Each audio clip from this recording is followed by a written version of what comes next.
Welcome to the Fantasy Fangirls Podcast, where two sisters dive deep into beloved fantasy lore, characters, themes, theories, and more. I'm Lexi, older sister and fantasy lore nerd. I'm Nicole, younger sister and romantic at heart. And today is episode 2 of Onyx Storm by Rebecca Yarros, where we're covering chapters 7 through 12.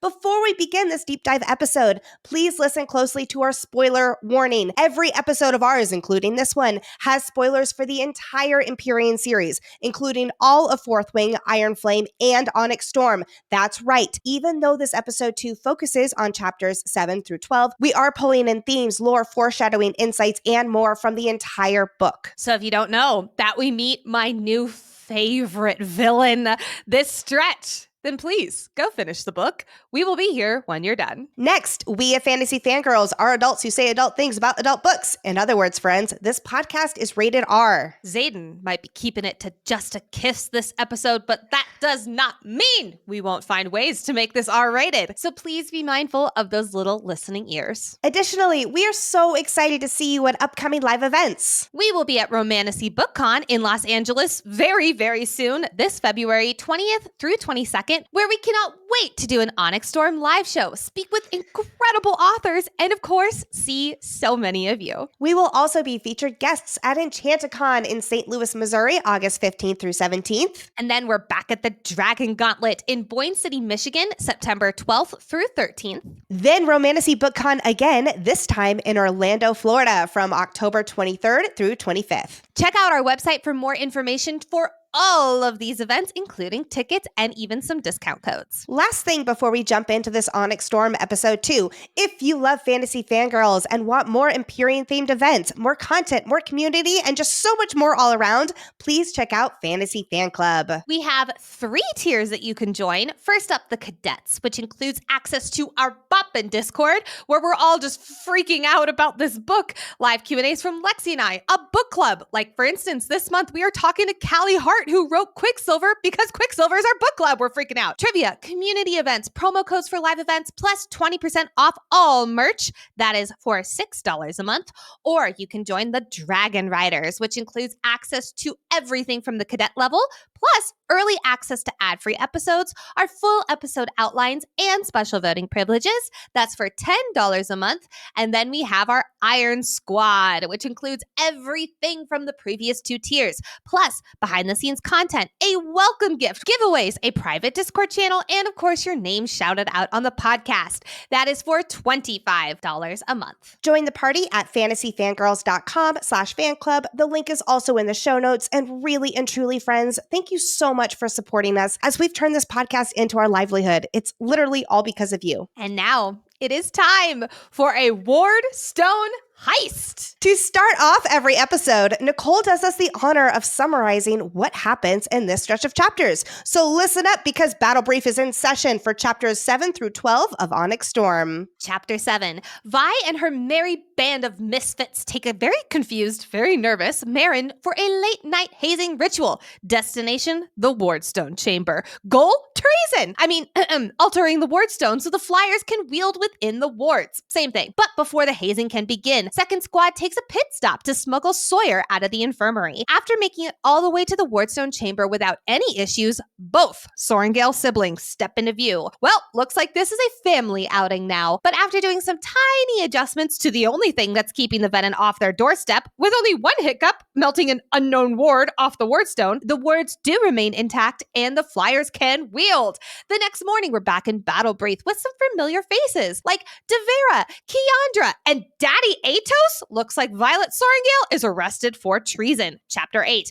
After outright denouncing his son in front of the entire Battle Brief class, GFDDD all but skips as he escorts Violet to her trial with the scenarium. Before the scenarium even gets a chance to deliberate, Violet proudly admits her crimes. Yes, she fucked with the wards, but she also cleared a path to negotiate with poor Emil. What can she say except you're welcome? Fun fact, since this happened the evening prior and that morning pardons were signed, everyone's off the hook. That worked out nicely. Entering the hall, Violet is met with a very pissed off Commanding General of Besgaeth Atos, red-faced and ready for retaliation, who's up for a field trip to Samara, Chapter 9. 22 fucking hours later, second squad arrives in Samara. Thankfully, fighting ended yesterday, so our squad can just take a nice long nap, right? Right? Wrong. After a nightmare-induced nippy nap, where Violet tells Kat she's the future queen of Tyrrendor, our crew learns that the Venin are nearby and they are attacking Newhall. Not willing to sit back and do nothing, second squad dons their super suits. Chapter 10. Racing off to Newhall, super speedy Violet and Taryn arrive to see the village engulfed in flames. Knowing that Wyvern around means there's Venin nearby, Violet scans the area and there! The silver-haired Venin is here and she's waving?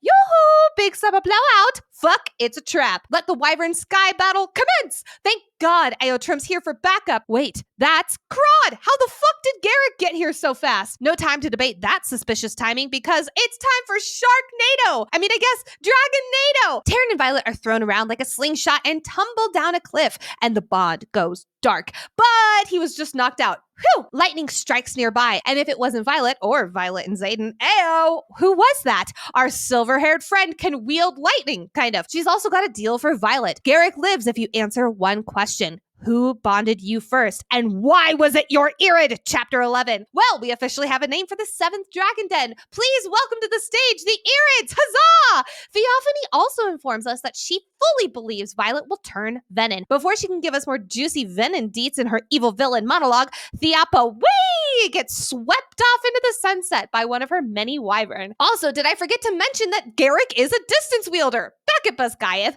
Brennan mends a broken Violet under the watchful eye of a very angry Duke of Tyrrendor. Right when Garrick is trying to plead her case for the 3rd time, second squad comes crashing in the room, followed shortly by the one, the only General Daddy Atos, still riding high on his toddler tantrum power trip. After throwing words back and forth in a productive conversation, Daddy Atos storms out. He is quickly followed by the rest of the crew, leaving only Violet and Xaden alone for some much needed makeout time. Chapter 12. They're touching, they're kissing, they're reaching for more, and now we're talking.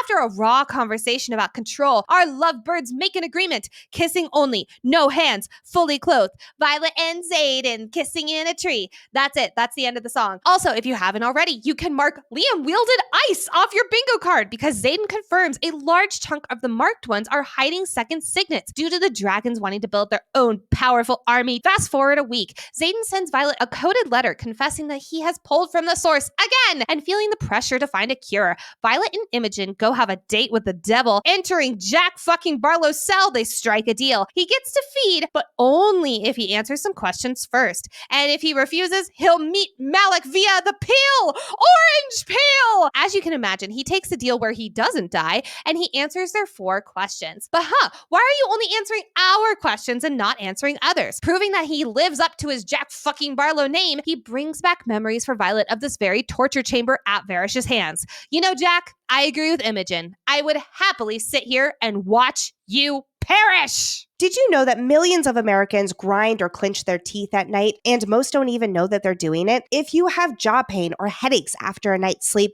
there's a high chance you grind or clench your teeth. Teeth grinding, also known as bruxism or TMJ, is generally caused by stress, and it can cause serious damage such as eroding away your enamel and broken teeth, which leads to expensive dental bills. The solution to protecting your teeth is a mouth guard. But mouth guards from a dentist can cost you up to $500 to $800. Whew!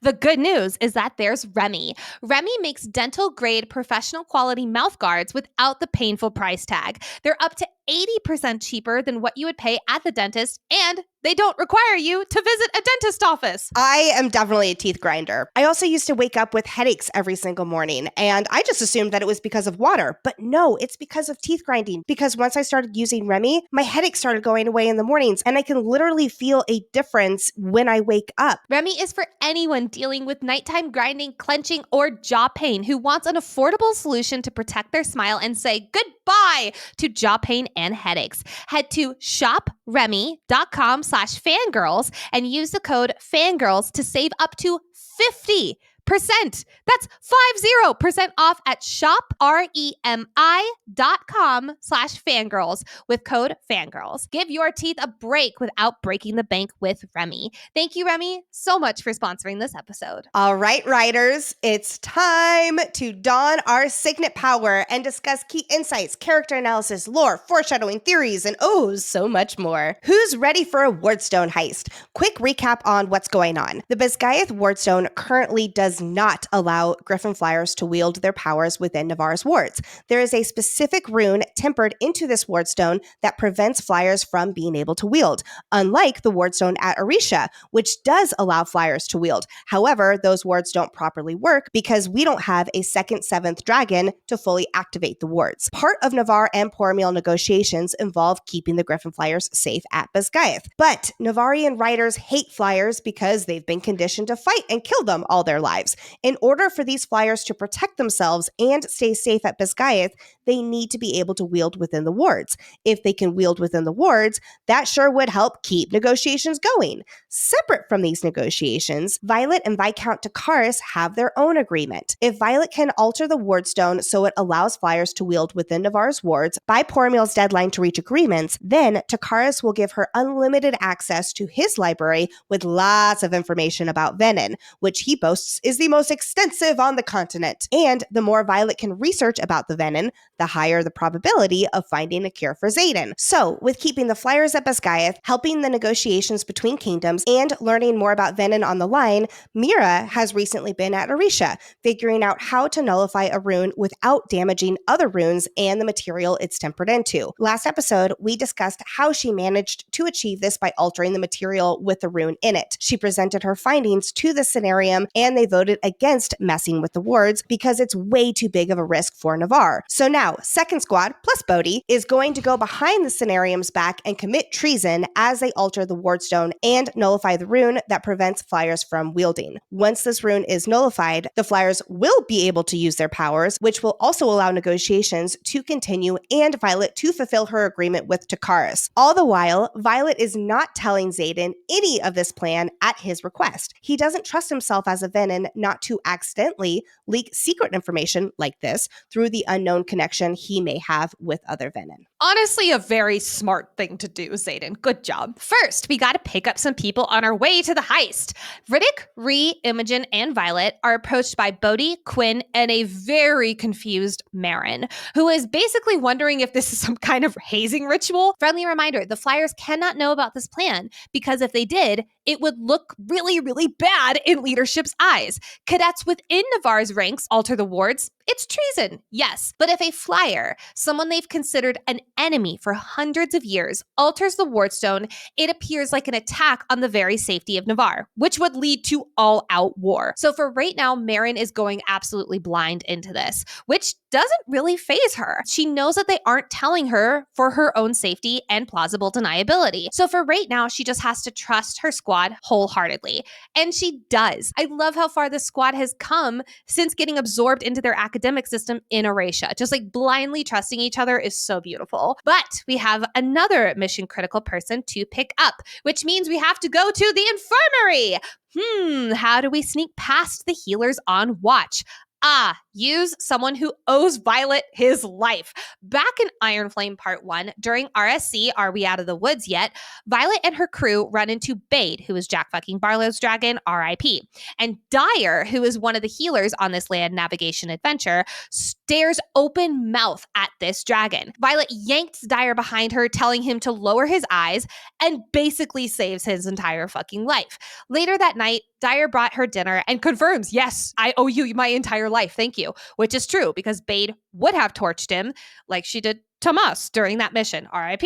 Because Violet trusts Dyer not to turn them in, just like he didn't after healing Aric's blistered hands after the Archives heist in Iron Flame. Violet knows he will get her into the infirmary past hours and not spill the beans to leadership. Oh, and he also slips a sleeping potion to the other healers so they don't wake up until Sawyer is back in his bed. Listen, if we can't get Nausea is poisoned and he's actually just narcoleptic, confirmed by Rebecca, at least we get some kind of sleeping potion on the page in this scene. Speaking of, we have one more key person to grab for this treasonous mission. Sawyer! Who isn't feeling so confident as a writer these days? One of the audience questions from Rebecca Yarros' Denver tour stop was, who does she think is the most underrated character in the series? And Rebecca answered Sawyer, which, yes, makes absolute sense. Our guy Sawyer has been through a lot. First as a first-year repeat, then being the only one who doesn't know how to sign, and now struggling with his identity as a writer after losing his leg. I followed up asking Rebecca what Sleek thinks about Sawyer losing his leg, especially in reference to the line where Sawyer says, quote, Sleek won't even ... I don't know if I can. Rebecca said that Sleek wants to support Sawyer and knows that he is deserving, but it's Sawyer who doesn't feel worthy of being Sleek's writer now, which is why he starts with assuming that about Sleek, then finishing that it's actually him who doesn't think he can live up to his friend's expectations right now. Sawyer is going through a similar struggle that Violet endured her first year when she felt like Taryn shouldn't make accommodations for her, despite Taryn insisting that it's okay to make accommodations, though it was Violet who had it ingrained in her that writers don't deserve such help. Back to the scene where his squad needs his assistance because he has a metallurgy signet, which is wielding metal. Since the wardstone is iron, it needs to be altered by someone who can wield metal. And of course, Sawyer is the only trustworthy and present person who can do this. As he questions his identity as a writer, he doesn't feel like he's good enough to be able to pull something like that off. But guess what, Sawyer? If you don't all achieve this tonight, the Flyers in second squad are going back to Arisha tomorrow. And because of how close this squad is, yes, including the Flyers now, after everything they've been through together, Sawyer agrees to help so the squad can stay intact here at Biscayath. Oh, and he agrees with the help of Riddick's pep talk, sprinkled with tough love that we all need sometimes. Which I want to just say, go Riddick, because he is so on it with the pep talks this book. Well done, my guy. Yes, yes. Sawyer may doubt that he's still deserving to be a writer, but his found family knows better and are here to encourage him that yes, he is still a writer, quote, with all the benefits and shit that come with wearing black. And they need him and his signet for this mission. Again, tonight. With everyone in tow, it is officially time for this heist. Making their way to the wardstone chamber, our crew knows from last book that it is guarded because Lilith was like, see, it's perfectly safe. And then insert Jack fucking Barlo laughing maniacally, having killed the 2 guards on duty. Tonight, Imogen heads down to take care of said guards, only to have a slight problem because this particular guard is not one we want to knock out. Hi, Mira. I love the oh shit, I got caught by my older sibling feeling that Violet has here because wow, that is such a vibe. How did Mira know that Violet would be making wardstone money moves though? Because earlier during the meeting with Brennan, Llewellyn, Xaden, and Arik, we went over this last episode, where they went over what they won/lost in the scenarium, we learned that while Mira fought super hard for the nullification of the wards, it was ultimately turned down 6-1, which normally would send Violet spiraling, frustrated, and determined in her knowledge that this is what's right. But she didn't. She accepted it far too easy, which caused Mira, older sister ears, to perk up, knowing that Violet is going to take matters into her own hands. So here she is, waiting by the wards, knowing that if she tries to change Violet's mind, she'll end up trying another day where, quote, we won't be able to be here. Who's this we you speak of? Surprise! It is a family gathering because Brennan is also here too. Which, quick pause, because a few chapters ago, Violet mentions how Mira was trying with Brennan after she considers their mother, who, again, Mira was closest to Lilith, died on Brennan's watch. So the fact that Mira roped Brennan into this mission really shows the progress of healing in their relationship. This episode is sponsored by Prose. My old hair care products were giving me really meh results. My hair was still frizzy and it didn't look or feel healthy. And it was really frustrating. Then I started using Prose and it's been such a game changer for me and my hair. It's silky soft now. My color stays in better. I don't even need to style it anymore, which used to be literally unimaginable. And it makes me so happy and I just love my hair so much. You know what I washed my hair this morning with? Prose. Since 2017, Prose has transformed traditional hair care and skincare with a made-to-order model that reduces waste, celebrates unique beauty over one-size-fits-all beauty standards, and works better than off-the-shelf alternatives. Developed in Paris and bottled fresh in Brooklyn and Los Angeles, Prose combines the know-how of its world-class team of in-house cosmetic chemists with an advanced AI algorithm that personalizes your formula based off more than 85 unique factors. Wow. Prose is backed by more than 500,000 five-star product reviews and a clinical study that proves personalization works better. So whether you're looking for stronger strands or brighter skin, discover the difference of custom hair and skincare that's made just for you. And with a Prose promise, if you don't love your first order, it's on Prose. So there's never been a better time to switch to custom. Prose is so confident that you'll bring out your best hair and skin in 2025 that they're offering an exclusive trial offer of 50% off your first hair care subscription order at prose.com/fantasyfangirls. So take your free consultation, get your one-of-a-kind formulas, and see the difference custom care can make with 50% off at prose.com/fantasyfangirls. All right, so the gang's all here in the wardstone chamber to commit treason. Mira is useful here because she uniquely has the signet ability to weave wards, and I assume sense them in ways that others can't. And Brennan is here to mend the wardstone, again, if necessary. So they're two very good additions in case altering the wardstone goes wrong. Bodhi's keeping watch outside the chamber. Sawyer, last name Henrik, which is what Brennan calls him here in this instance, has the essential job of wielding the iron within the wardstone that will nullify the rune, preventing the flyers from wielding. Marin is here, the only one not committing treason technically, because she has no idea what's going on. She's only here to test her wielding ability since she's a flyer and can't currently use her powers. I want to do a quick aside here because I'm going to give Brennan a lowercase L because as he's handing out assignments, he calls everyone by their name, either their first name or their last. But then he looks at Marin and he calls her just Flyer, leading Marin to correct him, Marinzina. Given how insistent Brennan and Serena were last book about seeing the Flyers as equals when they were climbing up the cliffs of Draelor, calling her Flyer? Ask her fucking name, my guy. Not a good look. Ree, Riddick, and Violet are here because they just are, and they better stay out of everyone else's way. Though I will say Riddick's ice wielding will come in handy for damage control. Violet and Ree move off to the side, and without a task to do, memories of a couple weeks ago start to flood Violet's mind despite her desperately trying to avoid it. Quote, "There's no blocking the scent of the chamber or the memory of my screams." Fun fact, scents are actually one of the biggest triggers for memories in our brain.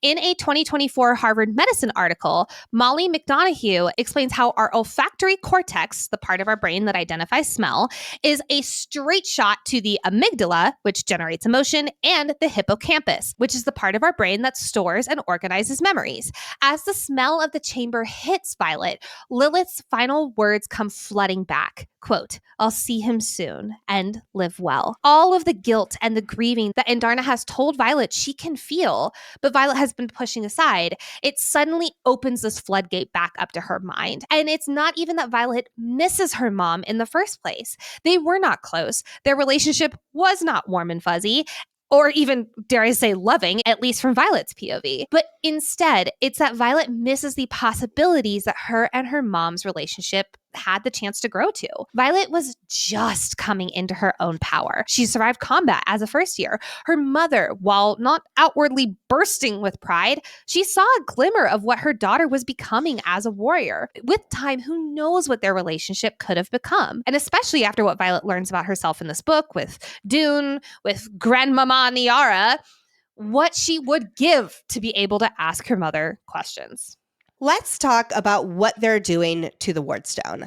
I've explained Mira's discovery about how to nullify a single rune among multiple runes tempered into a material. So now it's time to officially apply this knowledge to the wardstone, targeting a, quote, spot on the top line of runes differentiating Navarre's wardstone from Orisha's. Sawyer wields the metal and causes it to bubble outward, therefore nullifying the rune because he's altering the material that the rune is tempered into. But apparently it's not the right rune because Marin still can't wield. I'm seriously with Riddick here when he says, quote, "kind of wondering what protection we just took off."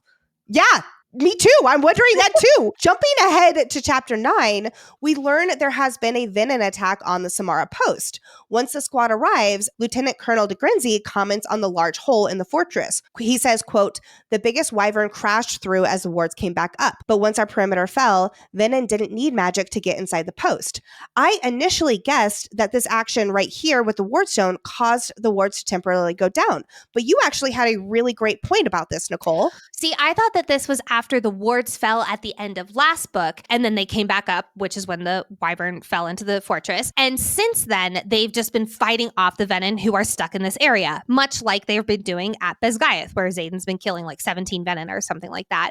They've just basically been patrolling and fighting them off for the last 2 weeks. That makes a lot of sense, because since they seem to nullify a rune, just not the one they meant to here in this wardstone chamber, I'm genuinely worried what other damage they just caused, because that line from Riddick sure does seem like foreshadowing. Yep. And it's not like they reactivated the rune after nullifying it by making the iron bubble up there. So it actually does not make sense for the wards at Samara to go back up, because in this rune situation, they did not reactivate that rune. So with all that said, I think there's more to this action, and we just haven't seen it yet because Violet isn't within Navarre's wards for most of this book. So another question for us readers is, what is something else unique to Orisha's would-be successful wards that Navarre doesn't have?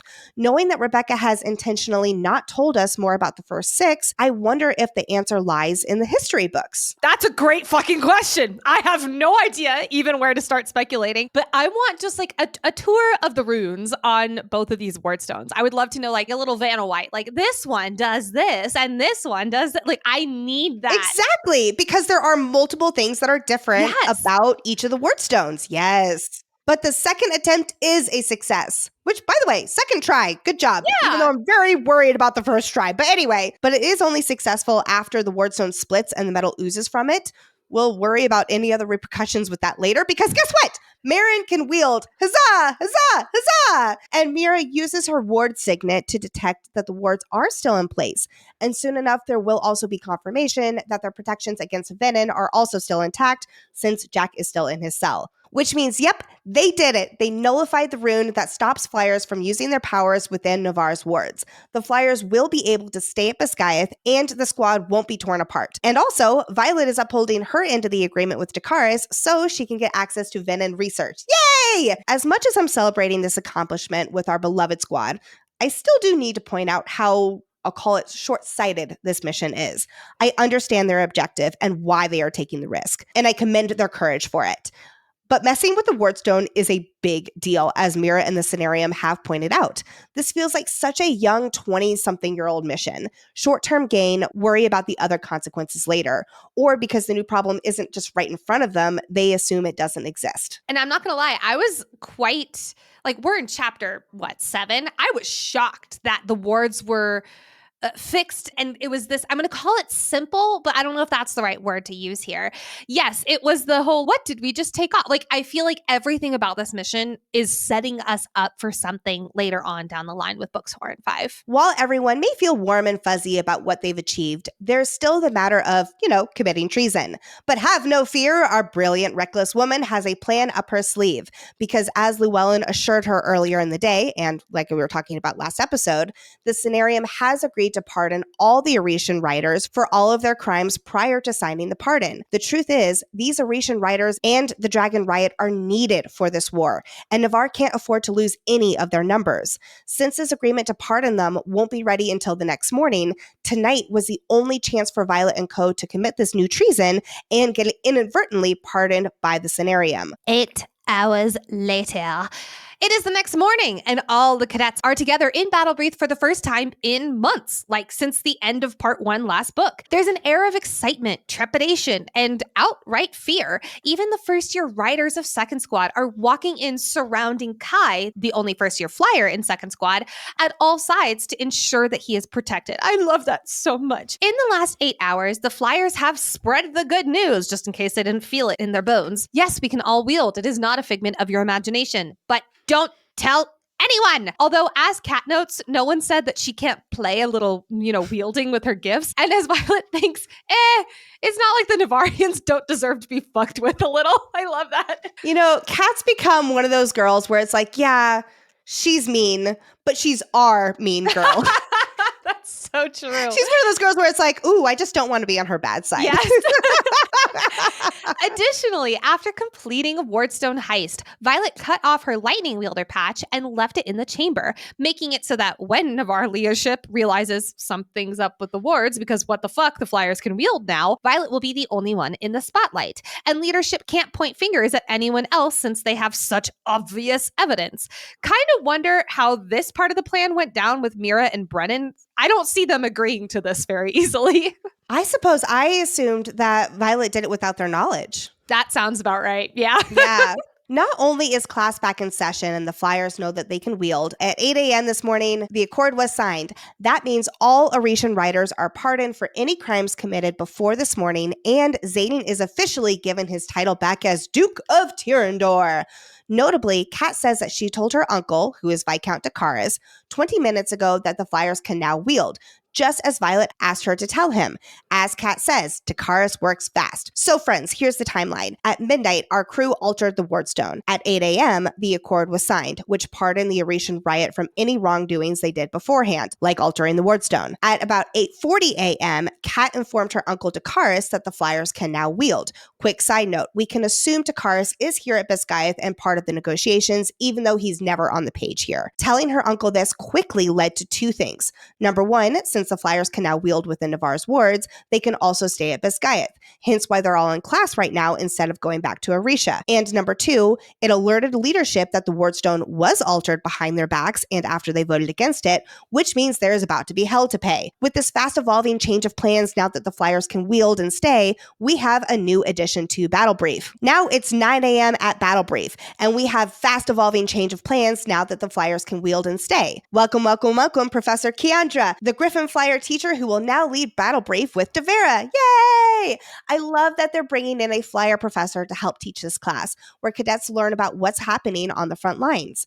As we know, Flyers have had far more experience and knowledge fighting the Venin over the years, so it's in Bisgayeth's best interest to have them share their expertise in class so the Navarrian writers can catch up. But that's not all. With the Flyers now joining Bisgayeth, we've got some group structuring to clear up. It's quite easy. Everyone stays where they have always been. If you are uncomfortable serving side by side with someone who made a different choice than you a few months ago when the riot split, too bad. So sad. Suck it up, buttercups. But what about the leaders of each of the wings? Dane officially gets his role of wing leader of 4th Wing back. Huzzah! Because most of 4th Wing went to Aretia, and therefore, they are used to and trust him to be the wing leader. There are more numbers in 3rd and 4th Wing at the moment, thanks to there being more Flyers who merged with the wings back in Aretia. So 1st and 2nd Wing may be smaller right now since they don't have the Flyers, but once the Signets and Flyers deign to show up, they will go into those wings to even out the numbers. And while not everyone is happy about these arrangements and leadership straight up doesn't have the time for their squabbling, I want to point out one important matter. The Navarrian riders who we talked about last episode are still focused on war games and this school setting, while the Aretian riders and leadership recognize school is over. This is now war. The Navarrian riders may have been part of the Battle of Bisgayeth, but they are still head in the sand around the reality of the Venin threat at their doorstep. They haven't fully comprehended or caught up to the dangers they are now living through. So it makes sense that they're like, but that's not fair. They have an advantage for war games. When war games are, quite frankly, irrelevant now. Drop the games part of that. It's actually war they need to prepare for. Suddenly, with a big boom, the door to the briefing room flies open, and all you can hear is, Violet Sorengale? Welcome back to the chat, GFDDD, aka Daddy Atos, who has come to arrest Violet for high treason against the Kingdom of Navarre. Well, shit. May I just say, what an entrance. We've been waiting for him to return to our story. And in fact, we talked a lot about how he might come back into the story before Onyx Storm came out. And this was better than I could have imagined. Absolutely. Remember, the last time we saw God fucking damn it Dane's dad was after Lilith served him his own ass on a platter and banished him to the coastal outposts for his own stupidity during war games in 4th Wing. Then we got one more scene with him introducing Varish, and of course the good old secrets die with the people who keep them. And now here we are months later. And Violet's not the only one surprised to see this grade A asshole.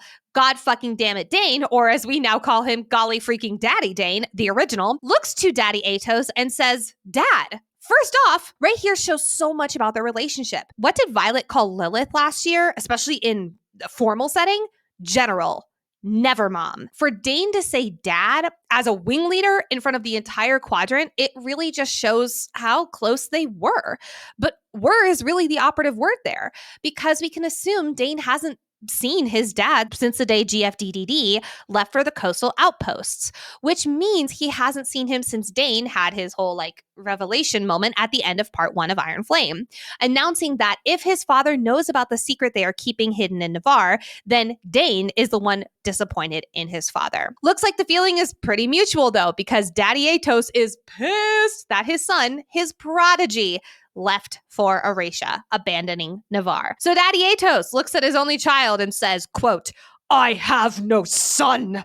Royally fuck this dude. May I just say, when we asked Rebecca to give us a hint about Daddy Atos' signet, first of all, we didn't even think about it with the question. It was can you give us a hint about Daddy Atos' signet? She was very confused about our usage of the word daddy. So we had to explain this is a bad daddy, not in a good bad daddy kind of way. And having to explain that on a stage with a literal spotlight shining down on you in front of almost 2,000 people is something. Yep, that was the first. At first, she was very worried about our tasting. We need to give her a glossary of FFG. That's actually a good idea. We should make a glossary of FFG at some point. But wait, because there's more. Because it looks like Colonel Atos got a promotion to General Atos. And jumping a bit ahead, he is promoted from Lilith's aide, especially considering Lilith is no more, to now commander of Basgaeth War College, aka Lilith's old job. Oy, he is promoted by the one and the only King Tari the Wise with a question mark on the end. Those days of cozying up to the king with a sash of medals from battles he's never stepped foot on have apparently paid off. Looks like the king, who I am convinced is useless and easily manipulated in the back end, has once again not lived up to his formal title and made a very unwise decision. Oh, man. So I think we're all in agreement. We are salty about Daddy Atos. But you know what? Salty is not always a bad thing. In fact, if you're familiar with us at FFG, you know that our favorite way to hydrate is with our favorite salty drink, Element. Not only does Element help you hydrate, but every sip feels like a treat. Element is a zero-sugar electrolyte drink mix and sparkling electrolyte water born from the growing body of research revealing that optimal health outcomes occur at sodium levels 2 to 3 times government recommendations. Each stick pack delivers a meaningful dose of electrolytes free of sugar, artificial colors, or other dodgy ingredients. I absolutely love the variety of flavors. Citrus is definitely one of my absolute favorites. Raspberry, watermelon, mango chili. Those are a few of my other top favorites. I'm somebody who needs flavor in what they drink. And I just absolutely love all of the different flavors there are to choose from with Element. And it's just so much fun to pick,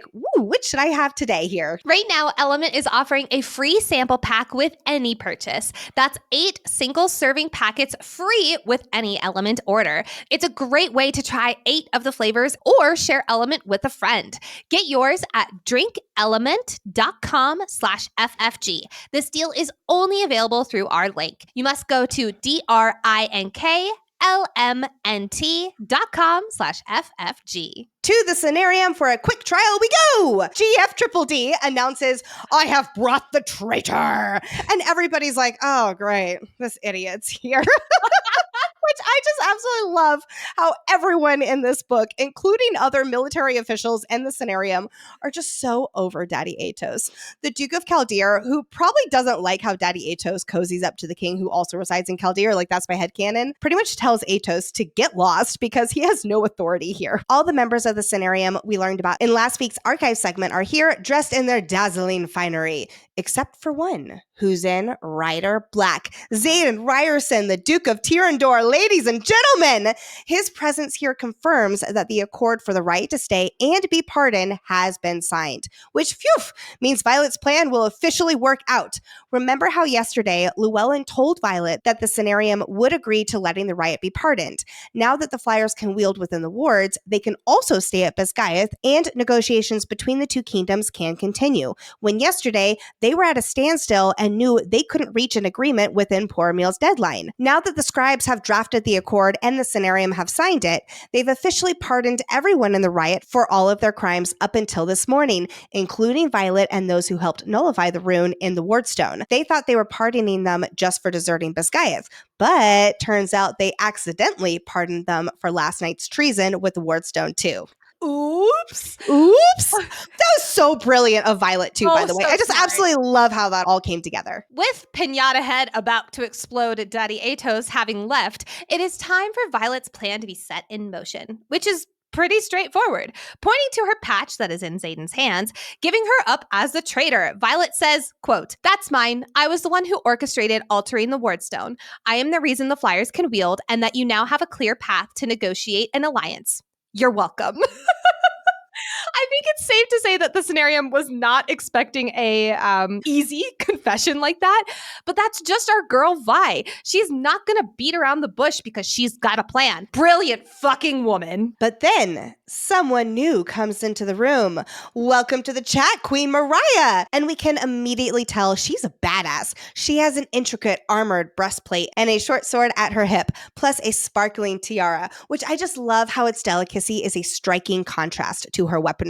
I feel like that sums her up so perfectly. From Iron Flame, we learned that Queen Mariah has rejected all marriage proposals from the Isle Kingdoms, which led her to choose Viscount Dakaris as her heir. Not a very popular decision among the Paromish. This is our only meeting with Queen Mariah before she is sadly killed in a Venin attack in Seneva. Quick reminder about Seneva. It's in the northern part of Braverick, the middle province in Pormeal. It's the kingdom's seat of power, aka where the queen resides, but it's not the province's capital. That had been Zolia, where Cliffsbane Flyer Academy was located, which fell to the Venin months ago. Back to the scene with the scenarium.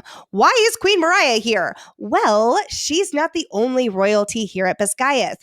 Now that the Flyers can wield within the wards, negotiations are back on the table. Huzzah! And King Tari is also here, but off page the entire time, to negotiate with her and all of their representatives, including the scenarium. She's also here to praise Violet and meet the continent's only lightning wielder. In a hushed voice so no one else can hear them, she lets Violet know she's aware of Violet's deal with Dakaris, and she's rather surprised Violet risked her kingdom's wards and her king's wrath for Griffin Flyers, to which Violet answers it was the right thing to do. Despite having her own motives, this is absolutely true too. Violet will always do what she believes is the right thing to do, no matter the risks or repercussions. But her morality isn't the only reason she committed this treason. Queen Mariah one-ups Dakaris and gives Violet unfettered access to her library, which is actually the best library on the continent. She has thousands upon thousands of volumes secured in her summer home. And while her people have not come across any historical records about how to defeat the Venin or cure them, as Xaden now learns was the main purpose of this wardstone mission, Violet is welcome to any and all of her books. I am very curious, by the way, where her summer home is. I kept expecting us to come across it in the Isles, and it's clearly not been invaded by the Venin yet. But alas, I suppose it's somewhere in southern Pormeal, in the Crowland province probably, since that's where the weather is the warmest. All we know is it is not in Corden because that's where Dakaris' not as good library is. My guess is that it's somewhere, like you're saying, like on the coast of Krovla, because she says on the continent, and we know that the Isles are not on the continent. So that is a good point, yeah. Maybe it's just like southeast of Krovla. That's my headcanon. We'll go with that. Maybe in the next map, or maybe we'll draw our own map someday. With Violet cleared, she heads out of the meeting room and meets up with her very relieved she's not a dragon snack squad. However, General Atos is clearly not done asserting his dominance and flaunting his anger issues. But as he barrels into view, screaming how Violet will face the consequences, Brennan steps into his path. You're supposed to be dead! I want to look at this interaction real quick because we do not know that it was indeed Fen Ryerson who actually shot Brennan with an arrow, thus killing him, or at least nearly killing him, something like that. We have wondered that if it was instead someone from the Navarian side, like General Atos, who attempted assassination on Brennan instead and believed him to be dead from his own hands. As Brennan steps into view, Atos recoils away from him like he's seeing a ghost, or a ghost that he himself killed, and he says, quote, "You, this whole time." Like, I love this dialogue here. But we don't get an ending to that sentence because Brennan just nods and says, me. Also, when Daddy Atos repeats Violet's statement of do your worst, he immediately looks at Brennan and then looks at Violet's squad. It's that because he's already done his worst to Brennan, so that's where he looks first. This is also the interaction that finally causes Brennan to change his name back to Sorengale. Jumping ahead a little bit, once Violet returns from Samara, Brennan will have officially ditched the Acer Eye name and gone back to using Sorengale. What about Atos finally seeing Brennan actually caused him to pull the plug and change his name from Acer Eye, which is a Tirish, also Scottish Gaelic word for resurrected, back to Sorengale? Was it because the person who killed him finally knew he was alive again, so it was safe to change his name back? Or was it because the comment that Mira made earlier in the book about how he won't even wear the Sorengale name? Things that will keep me up at night. I never thought of it that way. I just always assumed that it was just, oh my gosh, you're still alive kind of thing. That's where we're supposed to think, right? And that it was just Mira's dig at Brennan that made him switch his name. But yeah, we were speculating that maybe it was Daddy Atos who, major air quotes, killed Brennan. So I could see that too as a double meaning. Well, and we should also note that it might not have been him himself killing Brennan. If we've learned anything from Daddy Atos and his secrets die with the people who kill them, minions, it might have been someone in his, apparently he has an assassin's pool that he just like picks, like it's almost like his little pokeballs. Having stepped into her confidence and truly realizing how essential she and her dragons are to the war effort, Violet puts Atos in his place. He keeps trying to kill her and he's failed over and over and over again. She's here. She's too important to be killed. So take that. What else you got, GF Triple D? Well, apparently something. Double whammy incoming. He reveals that he's not just General Atos now, or GF Triple D, or even Daddy Atos. Oh my gosh, there are so many names for this man. No. Now he is Commanding General of Basgiath, aka what Lilith Sorengale used to be, the general who runs Basgiath War College. Once again, King Tari, you are very unwise, which surprises absolutely no one. This is an extra twist of the metaphorical knife to Violet. This terrible asshat of a man who was once her role model and her mother's most trusted advisor is now taking over her position. Lilith may not win the Mother of the Year award, but no one can deny she didn't earn her title as Commanding General of Basgiath. Then we have this guy replacing her. Just for everybody. But that's not all, because as Commanding General of Basgiath, Atos and only Atos has the authority to send cadets into active service in times of war, like right now, at Samara, which is at the front and where there's currently a lot of fighting going on. I will give Atos this. He knows exactly where to strike Violet after she confidently states he can't kill her. While her siblings are out of his chain of command, her friends are not, which means he's sending the second years and second squad, in other words, Violet's closest friends, to the front at Samara. Which, quick aside, I love Violet. She is so smart. She just displayed brilliant fucking woman status. But girl, yeah, you're untouchable, but as you learned last year in RSC, this place is not above using those you love to bring you to heal. So with that, they are hereby ordered to go to Samara for 2 days and report there by tomorrow morning, which means they have to leave literally right now to have a chance of arriving there on time, since it'll end up taking them 22 hours to fly with the Griffins to get there. And because they have no time to rest, Atos is thinking this will put them at a disadvantage going into an active war zone, making it all the more likely for them to die. And from Atos's view, jeopardizing all their lives like this is thanks to Violet, which is part of her punishment, leading her friends to a most likely death. We do have to talk about this very sus field trip he's sending Second Squad on, because as he notes, they have to report on the front tomorrow morning, and the fighting there is rather intense. But when we get to Samara, de Grenzy says how Atos must have old info because the fighting has ceased. Did he have old info? Or did he send them there knowing exactly where Theophania and her minions would be, just waiting for them? We know by the end of the book, Panchek is working with the Venin in trading intel, but Panchek is not in the scene. And it certainly seems to have been Atos's idea. Yes. Yeah. Also, Atos is alluding heavily to how they will not, quote, return ... intact. Like, fucking subtle, my guy. This is literally secrets die with the people who keep them. Where have we seen him do something almost exactly like this? Yeah, fucking war games in Resin. There he told Xaden and his crew to survive if they can, and also where they knew the Venin were expecting them. The parallels go on and on and on. The Venin that Daddy Atos lured using those rune boxes, or at least he used someone to lure using the rune boxes. He orchestrated it, is what I'm saying. Which, side note, I just learned that we don't learn anything else about the rune boxes in this book, and god damn it, wow.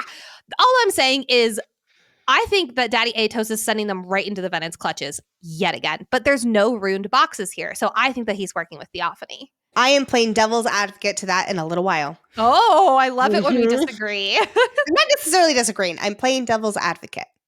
Is that not the same thing? No, that's me looking at it from the other perspective. Oh, okay.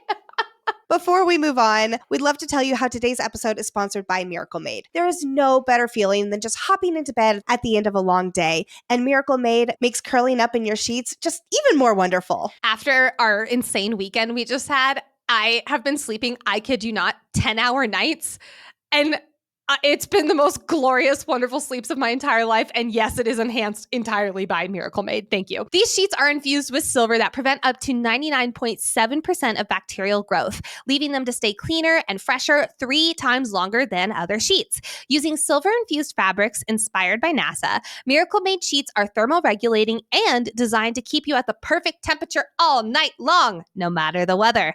So you get a better night's sleep every night. Miracle sheets are luxuriously comfortable without the high price tag of other luxury brands and feel as nice, if not nicer, than sheets used by some 5-star hotels. After a long day of work and with the kids and all of the household things and everything like that, again, it's just like, oh, so nice just to snuggle on up and feel just so nice and cozy in my Miracle Maid sheets. Go to trymiracle.com/FF to try Miracle Maid sheets today. And whether you're buying them for yourself or as a gift for a loved one, if you order today, you can receive over 40% off.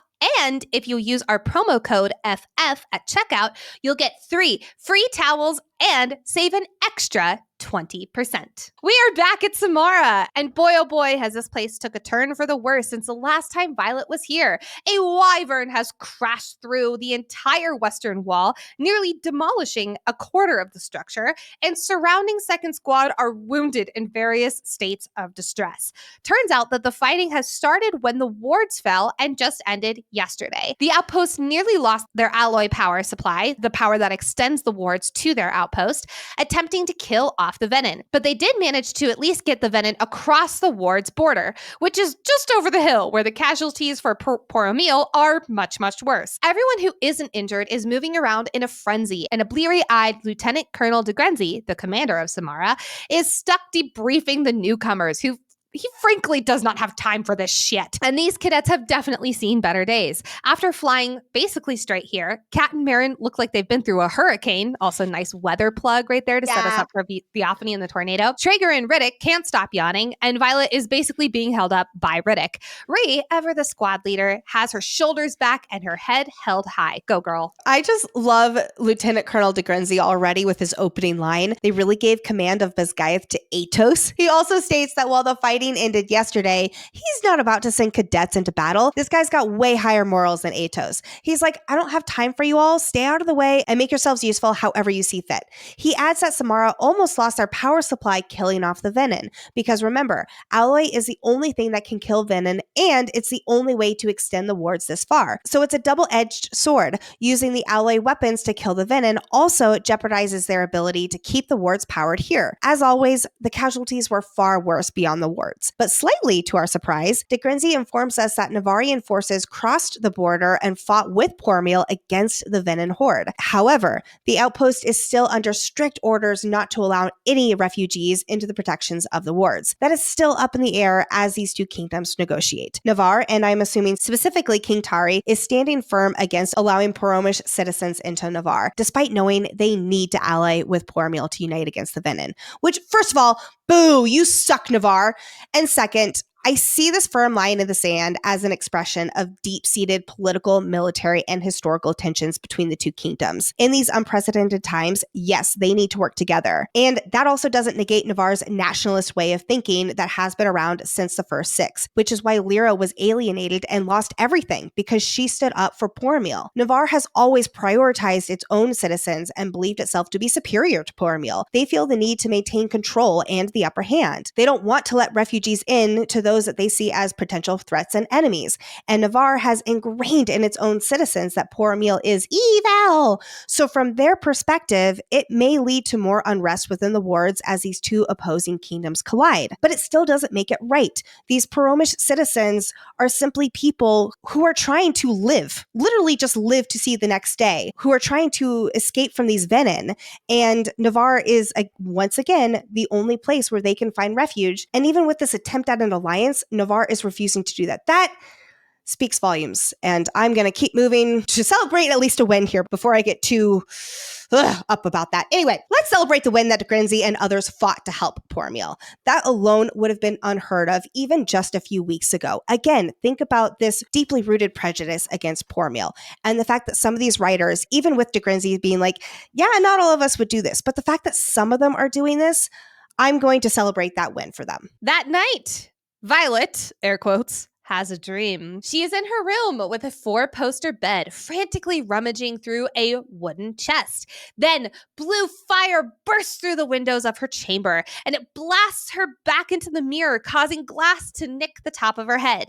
Quick aside, I searched high and low for any mentions of a scar or nicks or whatever on Marin's head, because this is her dream. So that could mean she just didn't get a scar from this happening, or if this isn't Zolia, which we'll talk about more in a second, this dream has yet to happen. So it's so funny you say that about Zolia, because I hadn't even considered that this was Zolia at first. Now, of course, this dream, I think that we can both agree there is not a one-to-one comparison here. It's kind of a mesh of multiple different things I'll be getting into shortly. But I had not even considered Zolia. Maybe because I was like, oh, the military schools, which Zolia was where Clisbane Academy was, where Marin and Kat were both cadets there. I was like, they wouldn't have their own 4-poster beds, but maybe they would. Maybe they would. You don't know. I see what you mean, though, because of the blue fire. Yeah. Zolia was attacked by Wyvern with the blue fire there, and blue fire does not come up at Newhall, where our crew is shortly. So yeah, I think that this is both a flashback like they're at Zolia, but also a nod to the future, which again, we'll get into shortly. Yeah, because I also think that this seems like they're evacuating Zolia, like the way that it's written and the way it's like Violet/Marin and Kat are talking. Speaking of Violet/Marin, she gets back to her chest, panic seizing her up, her body refusing to obey the simple command to move, to rummage, to find this portrait of her family. Or as she yells, it comes out silent. I love these little additions because when you're in a dream, we've all had those dreams where you're like racing against the clock. It feels like you're moving through molasses, or you try to yell and nothing comes out. Like, this is every single serving nightmare I've had for the last 14 years of my life. I know, right? Oh my gosh. I hate them. I've been out of the restaurant industry for so long and it still haunts my nightmares. I haven't gotten them water. It's fine. Then, as she goes through the chest and discarding pillows, blankets, and quote, the books my father sent me, this is such a good nod for us to fully believe that this is Violet's dream on a first read. Kat bursts in, begging her to leave now because, quote, they have already taken down the hall. Violet, aka Marin, begs Kat to save herself and that she will be right behind her. Then she says to Kat, quote, you have to live. He'll choose you. I know he will. You're the future queen of Tyrrendor and your people need you. So this is what immediately made me think that this was Zolia. But I did some timeline looking at. The fall of Zolia was around September of Violet's second year. Xaden broke off the betrothal before Violet even began her first year. So they had been broken up around a year and a half at this point. Although it's Kat. We know she was pining hard after the crown, not even so much after him. So it does make sense that Marin is like, no, he'll choose you. We know he will.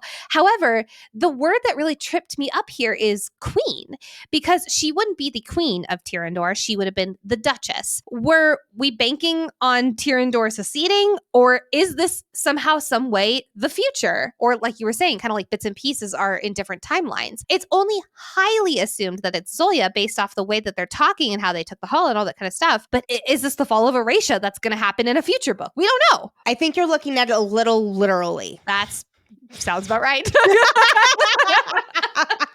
I definitely believe it's in regard to Tyrandor seceding, with her becoming, queen of Tyrandor and things like that. I mean, of course, at the end of this book, Violet is the Duchess of Tyrandor. And we have already talked about how Violet might be the one to push forward that seceding again, with all the foreshadowing of being a separatist. So yes, what do you want to say? Well, I was going to say, what if this is like triple meaning, where it's not even the queen of Tyrandor, it's the word queen here, because we both assumed that Kat is going to end up the queen of Pormeal by the end of this series, which would sadly mean that or a queen in some way. So Queen of Navarre, her and Art gets together. So oh my God, I think that's so good. Like if the queen mention is actually foreshadowing for her to be a queen in some other right. Yes. Oh, so good. Chills. Was that obvious? And I just didn't get it until now.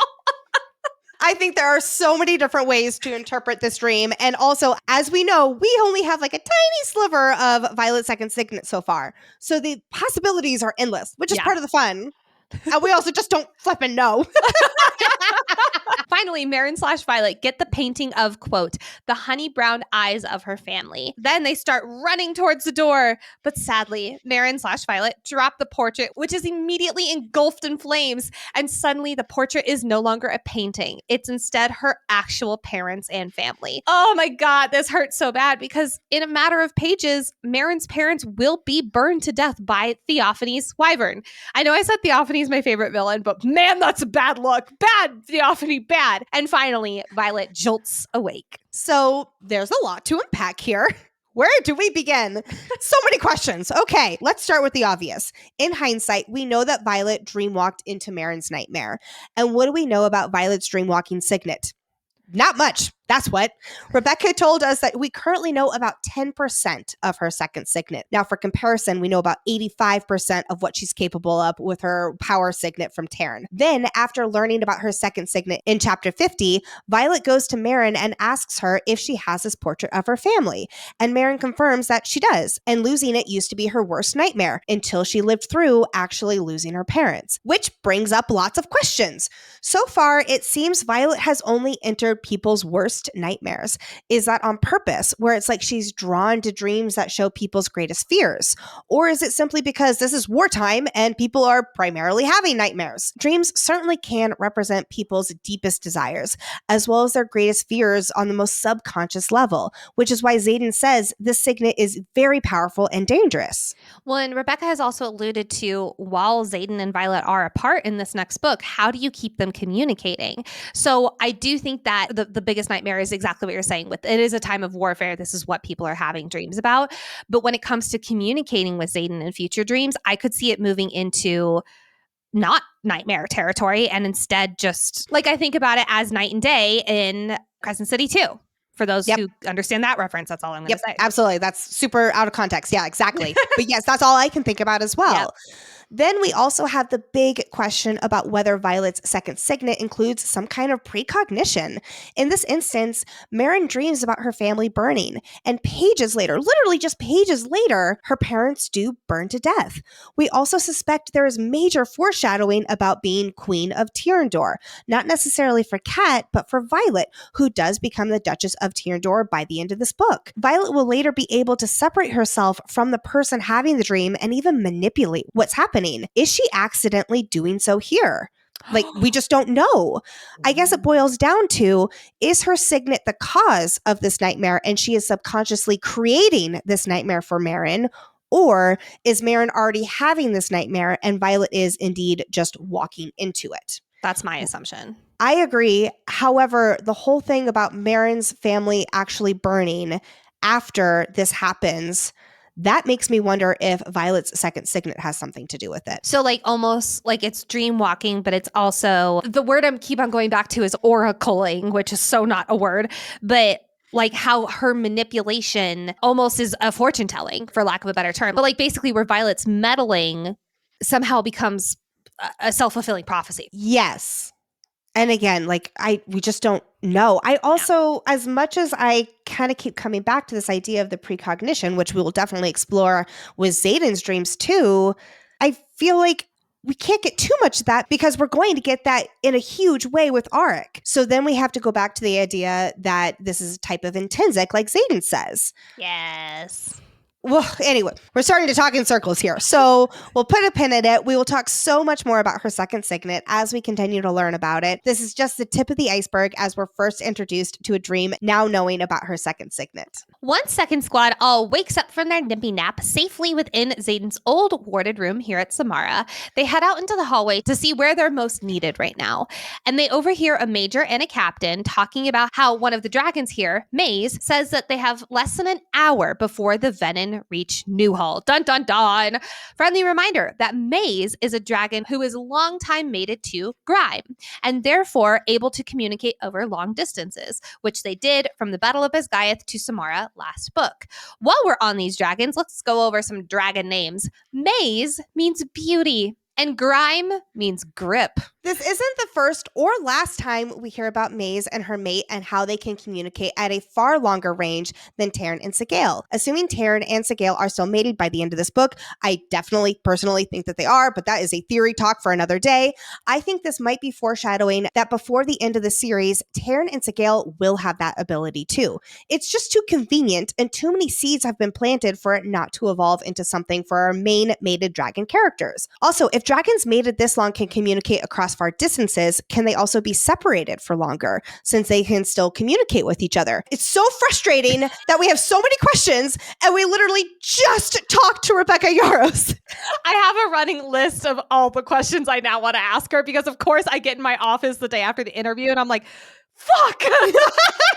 Something else I just thought of, what if this doesn't just apply to dragons? What if Xaden and Violet, because maybe they're not actual mates. I know that's another theory going around too, but maybe they're not actual mates. But because of the bond that they do share through their mated dragons, it is continuing to evolve and get stronger too. And that is what we're seeing in the pages in this book, which we'll be talking about as it comes up here.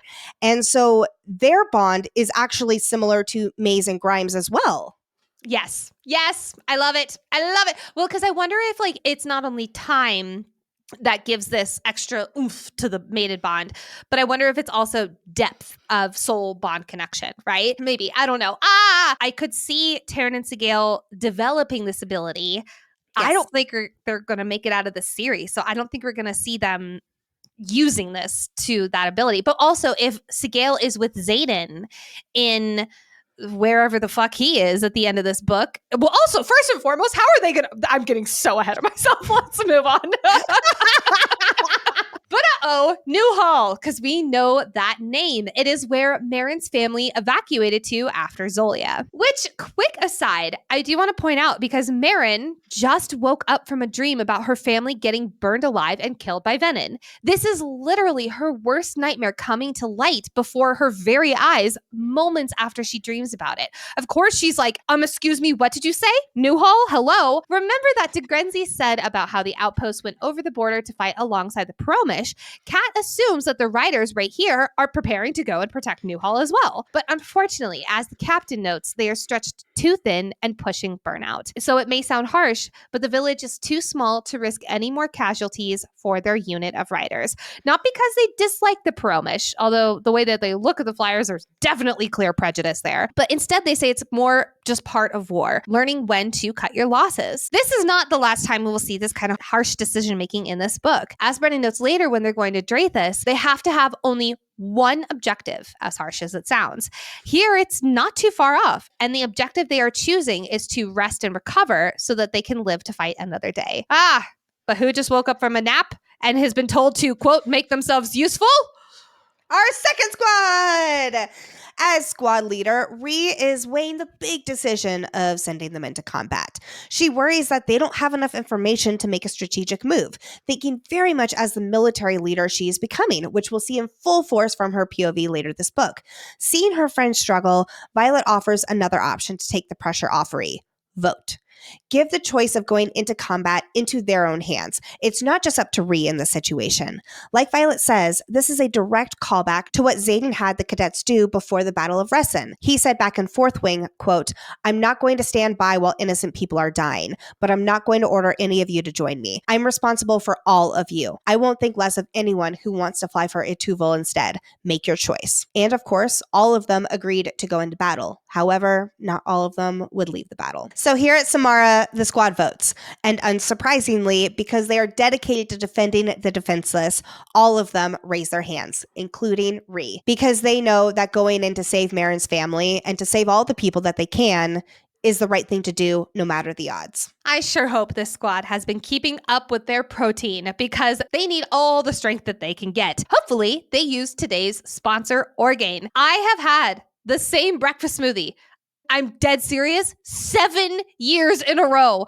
Every single day for 7 years. I've tried a bunch of different protein products over the years. And to be quite honest, I was never a fan of how they tasted until I found Orgain. Orgain believes real nutrition has the power to make real difference in people's lives. Are you busy? Hey, us too. That's why Orgain is simple. Orgain is made so if you don't have time for a smoothie, you can just add water and go. No more time-consuming prep to get you the nutrients you need. In fact, I know Nicole loves using it in her smoothie. I love having it with a little bit of oat milk, and then I just blend it all up, and it is so, so yummy. And it's such a great start to my day. Remember, there are no quick fixes when it comes to your health. If you want more protein, give Orgain Organic Plant Protein Powder a try. Head to Orgain.com/fantasyfangirl and use code fantasyfangirl for 30% off your order. That's the best offer you'll find, but you have to use our code fantasyfangirl for 30% off. One last time, for 30% off, head to Orgain, ORGAIN.com/fantasyfangirl and use our code fantasyfangirl. 40 minutes later, because remember, Maze predicted less than an hour before the Venin arrive, Violet and Taryn are leading the pack by 5 to 10 minutes, and they descend on Newhall, which is smothered in thick plumes of smoke as Violet notices a line of civilians appearing to evacuate towards the direction they're coming from. I wonder if they're headed to the Samara outpost, and if they are, they're going to be turned away at the border because fucking Tari won't let Paromish in. It's Taryn relays to Fierge, this is Ree's Green Dagger Tail, for the Griffins and Andarna to stop there and assist the civilians with their escape, while Taryn and Violet head straight towards the storm. Hello, Theophany, here we come! And hello, Wyvern, heading straight toward our duo.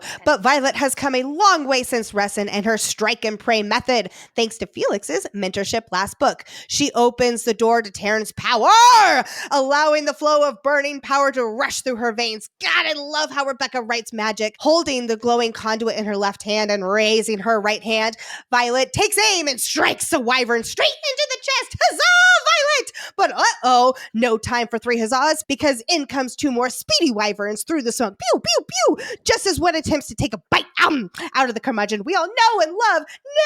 Taryn swings his Morningstar tail, hitting one of the Wyvern in the jaw to launch it straight off course. Violet attempts to strike the other one, but misses. It's okay, Violet. You win some, you lose some. And it looks like she wins some more, because the next strike she guides down with the motion of her hand and pew! 3 Wyvern may be toast, but because of the way the village is attacked, there has to be a creator nearby. I miss these battle ones. I feel like I'm back in a court of wings and ruin. Oh my god. Past the village in the hills above, Violet notices that half is devoid of any color, meaning that any Venin who are here, cough, cough, Theophany, cough, cough, they are freshly fed and apparently freshly sassy, because Theophany locks eyes with Violet and she gives him a little hello and wiggles her finger and quote, "I think, ... she was expecting us." You mean like Daddy Atos and her planet or something? This is where I'm going to play devil's advocate. Okay. Because remember how DeGrenzy warned that Taryn is a huge target and the Venin may spot him? Well, Theophany will admit that's exactly what happened. After being lucky enough to be close by and seeing Taryn, she lured Violet and her dragons outside the wards. So, was she in the right place at the right time? Or was she already near Samara thanks to her intel from Biscaeth, and then lured Violet and her dragons beyond the wards with his attack on Newhall? Also, one other thing that one of our listeners pointed out to us that actually was a great point. Back near Biscaeth, when they were doing their patrols and we were talking about the storms, Theophany would not have had the power as a Venin within the wards to be able to do that kind of storm wielding. Do we know that about mavens within the wards? I suppose she could apparate, so no. But in any case, no time to wave back at our new evil villain bestie, because right above them a wyvern descends, so Terran swings his tail underneath his body, basically making Violet and Terran an upside-down roller coaster. But hey, the move kills the wyvern, leaving one more to strike out of the sky. As Violet prepares to strike down the bastard, Terran screams at her to stop just in time too, because a brown scorpion-tailed dragon swoops in and chomps the wyvern's head. Then the scorpion tail swings up and stabs the wyvern in the belly. Aotrim to the rescue! Wait, Aotrim has a sword tail. This is a scorpion tail. It's Crud! What the fuck is Garrick's dragon doing here? More on why he's here in a moment, because out of nowhere, we've got a tornado! Theophany, I know you want Violet, and I know it worked out for Dorothy, but maybe, just maybe, tone it down a notch. This is a little much, my girl. Anyway, immediately, Violet and Terran are dragged into the swirling nadir. Terran snapping his wings shut, and Violet holding onto the pommel for dear life, getting thrown around and around and around like they weigh nothing. First off, I know that this is actually terrifying. Like, literally, you can hear Indarna call out for Violet. It's so sad, but also, how fucking cool is this? This was so cool to read. Oh my God. This is one more of those moments that I just can't wait to see with the TV series. Violet and Terran are ripped outward by a, quote, centrifugal motion. And if you're like me and don't remember this from physics, allow me to remind you, what? Oh, is that you saying you Oh, don't that's remember? me not remembering Okay, this cool. from physics. Well, let me remind you. Centrifugal force is an outward force on a mass when it is rotated. So think about like that giant swing ride at amusement parks where you're like lifted up and then you swing around and you're almost like leaning outward because, you know, you want to swing as high as you can. This is centrifugal force. Now just imagine all of that, but it's a tornado. This causes Violet and Terran to be spun around and around and around until they're finally flung entirely out of the tornado, hurling them straight towards the mountainside. And even though Terran opens his wings to try to stop and slow their speed, which causes Violet's head to whip back and her ears to ring, he then snaps his wings shut again to rotate his body, so he is the one to hit the mountainside first. As they fall down the mountain ridge, Violet's knees getting pelted with things as they continue to roll down the cliff. Then suddenly, Terran's bond goes dark. The way my fucking heart stopped beating during this time, my God. Violet is not the only one who notices the emptiness, and Darna cries out, quote, Violet, I can't feel him. Remember, and Darna looks up to Terran and truly wants to be just like him. And now her writer and her role model are seeming to be plummeting down to their deaths. She says, oh my God, this kills me. Quote, stay with me. You both have to stay. I am just going to say this, and I'm just going to say this once. Probably not just once. I'll probably say this multiple times. This is foreshadowing. This feels so much like foreshadowing to me because there has already been a lot of setup for Terran's plausible death. And with Violet bonded to Indarna and Xaden now bonded to the Earth, Terran and thus Sigale could easily die and those other three could live. I remember as we were both reading this for the first time, I was freaking out because part of me was like, no, this can't be possible. It's only book 3 and chapter 10. But at the same time, we've already gotten a crazy Venin infiltration. And it's like, oh my God, what does this mean? Is he actually dying? And the rest of this book is the fallout of Terran's death. But today is not that day. Slamming into the ground, Violet and Terran grind to a stop, leaving a limp Terran to fall open, and his chest shudders with deep, steady breaths. Thank Amari. He's just knocked out. Good thing Garrick's to the rescue because Violet's knee is a mess from the tumble down the cliff. And she and Terran weren't the only ones to get caught up in that tornado. Garrick and Crod took a similar tumble down the cliff, and Crod's unconscious too. Nicole, would you like to explain this knee injury? It's only fitting for you two because you've also had this happen on a Tinder date, no less. I was not falling down a mountain. I was instead at a concert, but that's a whole other thing. Violet looks down at her kneecap and quickly realizes that her kneecap is not where it's supposed to be.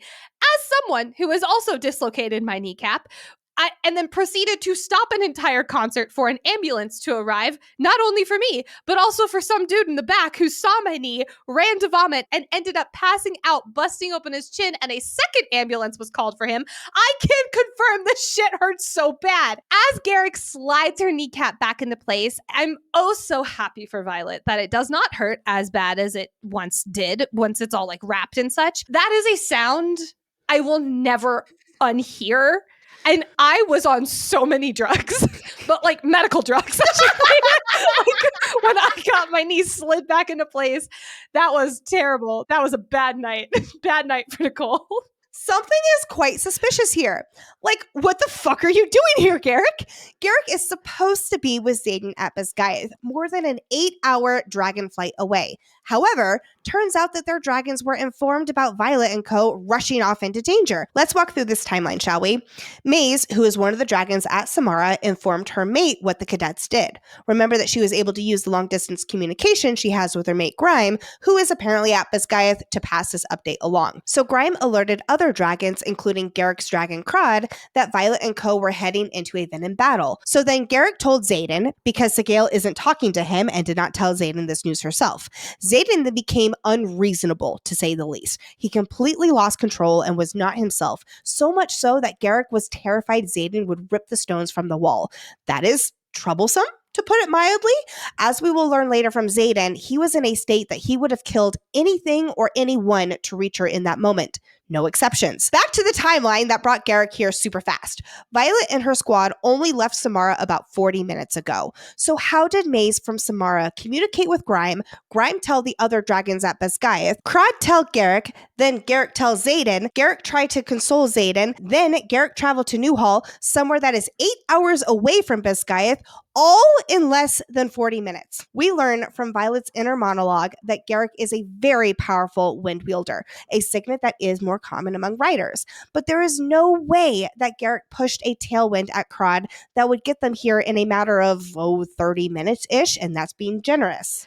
I'm so glad you bring that up, because I too thought this was interesting and was wondering exactly how fast you would need to travel in order to get from Basgiath to Newhall in 30 minutes. Travel math, we are here. God. It's not as complicated as stair math, I promise you. Anything is less complicated than stair math. We know from Fourth Wing from Montserrat that what takes just shy of an hour on foot takes Terran about 5 minutes of flight time. 1 hour of walking equals on average 3 to 4 miles per hour, depending on someone's walking speed. But given that these cadets are in peak fighting condition, I'm just going to say they walk 4 miles per hour. Maybe a little bit more, but we're just going to say 4 to keep it easy. Which means that Terran can fly roughly 4 miles in 5 minutes. So 8 hours is 480 miles, or 772.5 kilometers. You would need to be going 960 miles per hour, or 1,545 kilometers per hour to get here in 30 minutes. TLDR, you'd be dead. For reference, a commercial airline's average flight speed is at most 575 miles per hour, or 926 kilometers per hour. So yeah, it's safe to say that Garrick did not fucking fly here. But then a crack hits the heavens. Goodness, Violet. I know math is hard, and we're frustrated that Garrick is avoiding questions, but she didn't need to wield lightning overhead like that. Oh, wait, she didn't. Theophany did. Kinda. Silver hair blowing, purple robes billowing in the breeze, red veins looking like a masquerade mask, and the red glow around her irises shining 10 shades brighter than Jack's. Ah, yes, because Theophany is freshly channeled. She's extra red hue, and her face is stunningly beautiful with a full mouth, high cheekbones. So I have a quick question, actually, because we learn later after Jack drains the alloy that Violet gives him and he has this whole like, yes moment. His cheeks fill out. He basically looks more, I'm going to call it alive. Maybe this is a big assumption of mine, but I'm under the impression once you're at a certain Venin level like Maven, feeding from the source doesn't necessarily make make your eyes more red or your veins pulse more. It does with ASIMs, like we've seen already, but not once when you get to the level of Sage and Maven, because they're already permanently like that. I see where you're coming from. The way that I took this is like,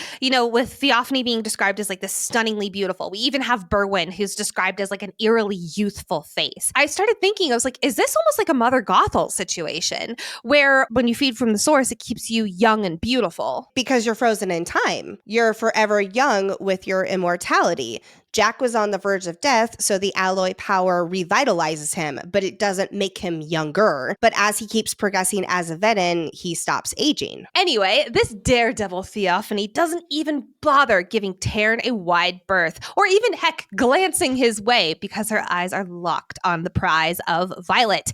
Right off the bat, this Venin is giving, I am a badass bitch and I do what I want. I fucking love her. Another quick pause, because Violet's mind immediately starts spinning, believing that Theophany is the wielder of the lightning that just happened. However, we know with the context of the end of the book that she is instead a storm wielder, and a damn powerful one at that.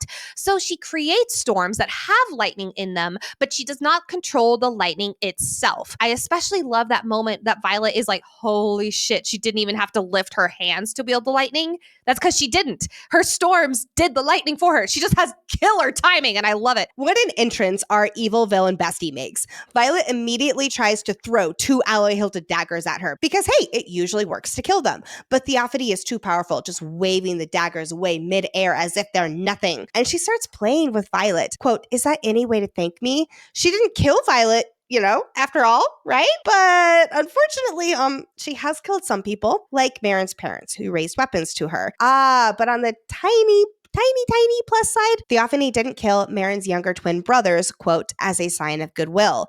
From this opening exchange, we can already tell just how twisted this Dark Wielder is. She thinks killing the parents but leaving the boys alive is a sign of goodwill. We already knew Venin lose their souls, but this is new level of what the fuck? We know her ultimate goal is to get Violet as a pupil and to take Andarna. So in her own way, she's playing the long game. See, Violet? This Venin is willing to play nice and leave a few people alive, showing that she knows how important it is to Violet to protect others, while also being downright evil at the same time. I just honestly love this villain so much. As Theophany rises Garrick in the air, she says, quote, you I'm curious about. I'll even admit to wanting, considering all that power, not to mention being an effective leash. Violet then goes on to recall how Jack called her a leash too. Let's talk about it. Why does Theophany and multiple other Venin call Violet a leash? Option 1, and I think this is definitely the most probable, she is referring to Violet being a leash to Xaden. Xaden turned because he loves Violet. He will do anything, including drain a whole field or the earth, to save her. Violet can, for lack of a better term, control him or even call him to her, etc. Especially given how Berwyn says in a dream to Xaden, this is when Violet is dreamwalking, quote, then you'll find I have ways to bring you to heal. Again, that heal leash language. I mean, I feel like I am training a dog. I love you, Xaden. Last book, Felix mentioned how, like it or not, she wielded him. Basically, no one can control Xaden. I would argue that at the end of this book, Berwyn cannot fully, but he at least he's not controlling him. He's summoning him. He has him on a leash, for lack of a better term. But Violet is the only one who, I don't love the word control, and Violet doesn't either, but I am going to use it for continuity's sake. Control him. So Violet has control over this extremely powerful weapon, aka Xaden. Also, Theophany knows about Xaden. Is this because of Berwyn? Or is it because she can sense Xaden? Or is it because she's connected to him because they're both Venin and it's exactly what Xaden feared and why he doesn't want to be told information? Or option 2 is that Violet is a leash to Andarna. Violet does not control Andarna, but she is a tether to her. And the Venin definitely do want this Irid. I'm leaning towards the first one just based off of the heel, the leash, all of that language around Violet and Xaden. Knowing that Violet will want Garrick not dead, and with Theophany and Violet's paths too intertwined to begin with such hostilities, Theophany cuts Violet a deal. Violet answers a single question, and Theophany will return Garrick to the ground. But pause, because paths intertwined, we gotta talk about this. We can assume that this goes beyond her just wanting Violet as one of her pupils or on her voice team. Because number 1, Violet is half dedicated and Theophany knows it. I bet she believes that she sees, I'm going to even say some of herself in Violet. This actually does make me wonder, how did Theophany get fully dedicated when she would eventually turn Venin? And that was the reason that the Oracle was like, no, your path is too undecided, aka you might turn, so I'm not going to dedicate you. Maybe they learned their lesson with Theophany. I think there's something more to it with Violet and her having a unique path. Number 2, there is a very sus note from Theophany later in this book. She says, quote, your mother knew at your age that she was no match for me. That's why she hid behind those wards. Perhaps you should have followed her example. What? How do Lilith and Theophany know each other? Lexi, yes? I am absolutely convinced Lilith fought and lost to Theophany while she was pregnant with Violet. And while we now know Violet's hair is not silver because her mother was partially drained, eggs on our faces, I still believe the sickness that almost killed Lilith was Venin related. So I believe this Venin attack we've been theorizing was Theophany. And number 3 reason why their paths are so intertwined, we know that Lilith's signet was the answer to Theophany's. And in that moment, we also learn that Violet is the exception to the Venin signet balance rule. Theophany says, quote, there is only one exception to the rule, Violet Soaringale. Imagine my surprise when it turned out to be you. If it was going to be one of her daughters, I would have bet on your sister. I have to keep reminding myself this is only episode 2 and we will get there in our deep dive because right now I am spiraling. And we have no answer, so I'm just going to continue. Violet naturally takes the deal, which causes Theophany to introduce herself because it only seems fair. She knows everything about Violet after all. Violet assumes that this is because of Jack. And Theophany just goes, maybe. If Daddy Atos is working with the Venin, aka Theophany, he would be a great person to be dishing out all the info about Violet, considering he's known her whole life. And prior to the end of her first year, they were, I'm going to say, friendly with each other, especially given their interaction in Fourth Wing. Oh yeah, she considered him a role model. However, there is a caveat is he was actively trying to kill Violet. He is still actively trying to kill Violet. And Theophany and the Venin clearly do not want her dead. I'm even going to throw out Markham as a suspect too. Rebecca told us that the Venin infiltration was not the first time the Venin have invaded Biscayeth just as scribes. I asked about Markham. Unsurprisingly, she would not answer that. It is interesting how Violet's inner monologue is phrased, though, because she says, quote, she, meaning Theophany, shrugs in a dismissive gesture that reminds me of the Duchess of Moraine. Why are we comparing them? I have nothing. I don't think it's anything. It's still sus, though. I think that's a red herring. But if anything, I think that it ties the Venin to leadership in Navarre. Yes. Not the Suches in particular, or I'll say even any of the other scenarium members, but leadership as a whole. However, Theophany is quite an interesting name and caused us to pause the audiobook and immediately look up this meaning. In Greek, theophany, spelled with a Y instead of an IE at the end, means an encounter with a deity that manifests in an observable and tangible form. Given that she's a high priestess, or was a high priestess, who gave up everything worshiping a god in order to become a god, yeah, this name really sounds about right. We kind of accidentally spoiled that for ourselves. Like, obviously, it was just speculation in the moment, but it was like, oh, she must be connected to the gods. Well, I was like, oh my God, is she a physical manifestation of a god? And then, of course, my mind immediately went to Dune because Dune is a goddess, which I'm not going to fully rule that out, but I still don't think that the gods in this world are going to be a sentient form, like a tangible form, like Theophany. I love the part here where she goes, quote, bonding one dragon is inevitable. All that power just given to you. Her mouth tightens. How Jack fucking Barlo of her, which goes to show how power hungry these Venin are. I know we already knew that, but what a tie-in, right? Theophany releases Garrick and gets to her question. Quote, now tell me, which chose you first? The one who gifted you the power of the sky? Or the Irid? What did you say? We have a name for Andarna's kind. Both Nicole and I paused the audiobook here and immediately went to look up the definition of Irid. It means rainbow or iridescent. Makes sense, right? Not gonna lie, I will say I'm pretty proud of us for calling out Andarna as an iridescent color back in Iron Flame from the line that says, quote, her scales are so deeply black they glimmer almost purple, iridescent really. And then her strands of power within their bond seemed pearlescent, which is a synonym for iridescent. Recall back at Threshing, it was Taryn who spoke to Violet first. Andarna did not speak to her until they got to the flight field when she said, maybe I was saving you. So if the moment the dragon speaks into your mind equals the moment they officially choose choose you, then yes, we can confirm Taryn chose Violet first. And as Leothan will say later, only Irids can create a second bond due to the fact that they are magic.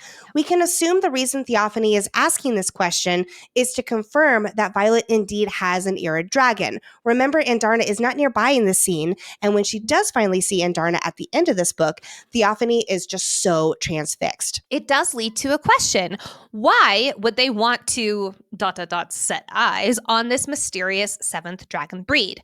A few options. Number one, Irids were in fact the weapon that defeated the Venin 600 years ago, and they want to experiment on how to wipe that weapon off the board, how to kill the Irids, how to make them extinct. Or number two, Irids are magic. I can only imagine what draining an Irid would do to a Venin.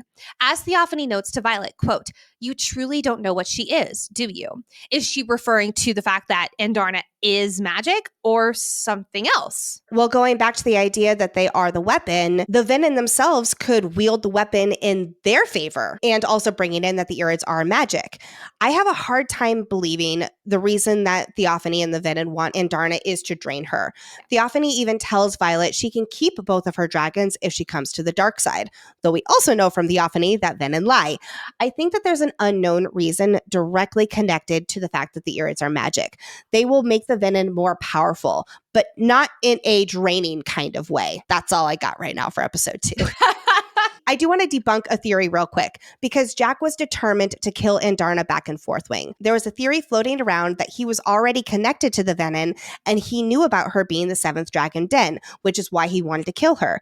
But Rebecca has confirmed that no, he was just a big bully who wanted to weed out the weak, and his fixation on Andarna was not connected to the Venin. But Theophany isn't done dropping info. Note that Violet still has not answered her question. She's just, her and Jack, I think all just Venin, just don't shut up. They just keep running their mouths and just dish out so much more info than is needed. And I'm here for it. Theophany says, quote, "Some do not believe, but I knew as soon as the cream-robed scholars whispered about the seventh breed in your war college. Pity I had to leave so abruptly. One hasn't been seen in centuries, and I was so hoping to set eyes on her." Theophany is still not done because, quote, "Sometimes I forget just how short mortal memory can be." Mortal? So we can assume that Theophany is a maven and immortal. Ooh. I go back to this idea that once you pull from the source, it preserves or freezes your youth. So if you pull more and more, your rank gets higher and higher and higher on the Venin pyramid, and you also become frozen in time, aka immortal. This is huge information. Again, Theophany, Violet has not answered your question. She doesn't answer your question in the scene. And Theophany's still just talking. And this also gives us a huge clue, because multiple times later on in this book, Theophany says he, or alludes to someone waiting for them to come back. And what other Venin could be really, really, really, really old? Hello, General Daramore. I missed you, my guy. In case you do not remember, let's walk through why we are convinced General Daramore is the big bad villain uber boss. So Navarre's history text confirms General Daramore as the enemy in the Great War 600 years ago, who came from the Barons and nearly destroyed the continent with his army. He was the one who ruined the land of the Barons, causing all dragonkind to abandon the southeast.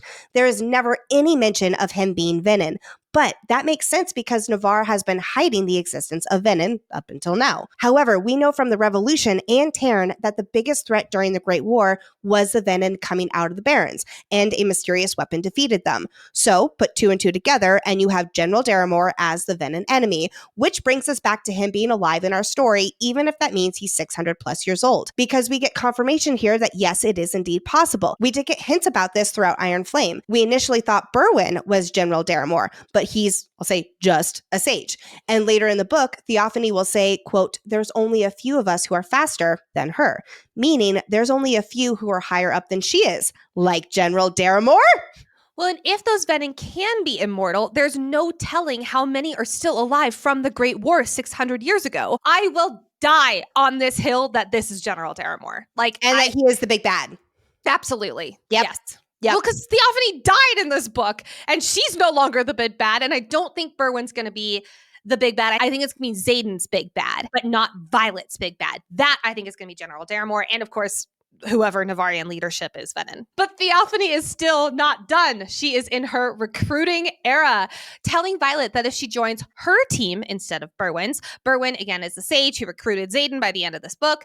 If Violet joins Theophany's team, she will let her keep both her dragons while giving her what she needs most in this world: control and knowledge. Knowledge is in italics. Yes, you're welcome. Control over her signet and power, much like Theophany is exuding in the scene, not even lifting her hands and all this kind of stuff.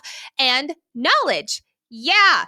Again, Theophany has a whole well of knowledge, especially on Violet's family, her mom, for reasons I mentioned earlier. Not gonna lie, based on what we've seen from Berwyn the Dragon Killer versus Theophany knowledge knower, yeah, I'd choose Theophany too for my voice team. So we never really learn about the knowledge that Theophany dangles in front of Violet like a carrot, right? Nope. We will explore this throughout the book, but I'm so interested to know what else she knows about Violet's partial dedication and the power of the gods, about the sword of prophecy, like you mentioned, about her mother, her family, about her powers and signet as a whole. What about a cure for Venin? Because she keeps being like, it's the one thing that you want. Well, what is Violet's one goal? I think there is a clear reason we have not learned yet, and I just can't wait to find out why. And I know we've kind of mentioned this, but I just love how she pokes fun at Berwyn. He's subpar and you'd be chained to him, powerless to resist his orders. Theophany isn't looking for another soldier beneath her like Berwyn. She wants Violet as her apprentice. Big difference. Also, I've been watching way too much Star Wars lately. Apprentice, dark side. Next, I'm going to be calling her a Sith. Anyway. And this is important for us to know about Berwyn going into book 4 with Xaden. But also, how is Berwyn alive into the 4th book? And we only get one book with Theophany because she, dead. I'll say it's probably because Violet doesn't face off with him enough yet. But we do not have any more time to get info from Theophany. Also, this is episode 2. We have to parse it out a little bit because Terrence suddenly wakes, snaps his teeth at her, and she is just carried off by a wyvern into the sunset. Now that the threat to our lives has been carried away by a wyvern, can we please get back to Garrick? We got to get back to Garrick here. And the impossible way he got here in less than 40 minutes when it should have taken 8 hours. This was such a fun buildup since his arrival in chapter 10, and then with Theophany's walker drop. As a fandom, we're all just kicking and screaming like, oh my God, he's a distance wielder before it's even fully addressed on the page. Because yes, friends, Garrick is a distance wielder. No wonder Rebecca said she'd want him on a desert island with her. And for those of you who were absolutely convinced that he was a distance wielder, gold star for you. Nicole and I did not have Garrick having 2 signets on our bingo card. And because Xaden said there hasn't been a distance wielder in centuries, and because Garrick wasn't chosen as one of the most powerful riders for the Oresian ward activation, we assumed his signet had something else to do with direction. But in true Rebecca fashion, this reveal is so delicious. Sure, Garrick is a powerful wind wielder, but he's also secretly a distance wielder. Some of the marked ones do have second signets, like Liam, but it's not because of their relics. It's because their dragons sought out direct descendants of their previous riders. We will get into all of that shortly as we cover Violet's conversation with Xaden, and then it will also be today's archive segment. For now, we'll keep the focus on Garrick. I'm just so excited about this reveal. I can't sit still. I never can sit still, but I really can't sit still now. No wonder they're able to go to and from Oresha. Also, notice how Brennan won't be surprised when Garrick talks about being at Newhall as Brennan heals Violet. It's because Brennan knows. And I believe this signet has been very helpful on their weapon smuggling runs. In fact, one of our listeners reached out to us because she was listening to our old Iron Flame coverage, and we had said something about like, how in the world did Garrick get there so fast? And it's like, hey, here's the answer. Like, of course it is. I just love it so much. Side note, I wonder if it requires a lot more power to distance walk with his dragon, because obviously Crod goes with him. I am also curious about that because I wonder what growing this signet looks like. Like, for instance, as you grow more powerful, are you able to distance wield more people, bigger objects, like a motherfucking dragon? Or can you go further? Is it both? Also, how did he discover this? Did he like really need to go to the bathroom and then suddenly he was just like in the bathroom? Like, I'm dying to know the origin story of this. Also, this skyrockets into the number 1 place of what I would want my signet to be. Like, imagine being like, I want pizza for dinner, and then just being able to distance wield to Rome. That's how I would use his power for food. I love it. I'm so hung up on the distance wielding with his dragon. I kind of wonder if because it's his dragon, Maybe it doesn't take more energy, but if he was to distance wield somebody else's dragon, that would be a lot of energy. Crod is also currently blocking out the other dragons on this mission who are soon approaching. So it would seem that the other dragons don't know about this, as Taryn says, quote, "We do not gossip about our riders." Sigale kept her rider's second signet a secret for obvious reasons. He would be dead otherwise. So I'm assuming Crod has also kept the secret. Is that how you read this line about gossiping? The way I read it is like they all know, but they don't gossip about other people's riders. We know from Xaden and Iron Flame that there hasn't been a distance wielder in centuries. Then here, Violet says, quote, "You know the last time someone wielded distance," and then he interrupts her. Was the last time one of the first 6? That's what I'm thinking. It has to be. This is such a powerful signet and calls back to Chapter 2's epigraph about the 6 most powerful signets living at the same time. But we've got no time to waste. It's full speed ahead back to Basgiath to treat Violet's very injured knee. Remember that? Daddy Atos ordered them to be stationed at Samara, where he was under the impression the fighting was still active, for 2 days. However, our crew is returning approximately a day early. That's because there was no mender at Samara and the outpost was already overwhelmed with wounded, so second squad's second years had permission from de Grenzy to immediately return to Basgiath. And now, phew, Brendan's mending his little sister, again, and standing up to Daddy Atos, who is livid upon their return, because for one, they're back early, and number 2, he believes they had disobeyed a direct order by going to the village, though, as Rhea argues, they were told to make themselves useful, so technically, they did not disobey any orders. And 3, even though he's the commanding officer of Basgiath, he is not in control of this situation, something he very much likes to be. And Violet seems to have beaten him once again. He's probably just pissed that they're all still alive and his punishment didn't go as planned. And Xaden takes responsibility for Marin's Peromish brothers, who he immediately takes under his protection as Tirish citizens, where they'll end up living with Rhea's family. No, so sweet. Daddy Atos is not the only one who is angry, though. Xaden is notably tense, beyond belief, as he carries Violet in to get mended by Brennan. And we get a quick ice watch as he talks to Atos and basically tells everyone to leave.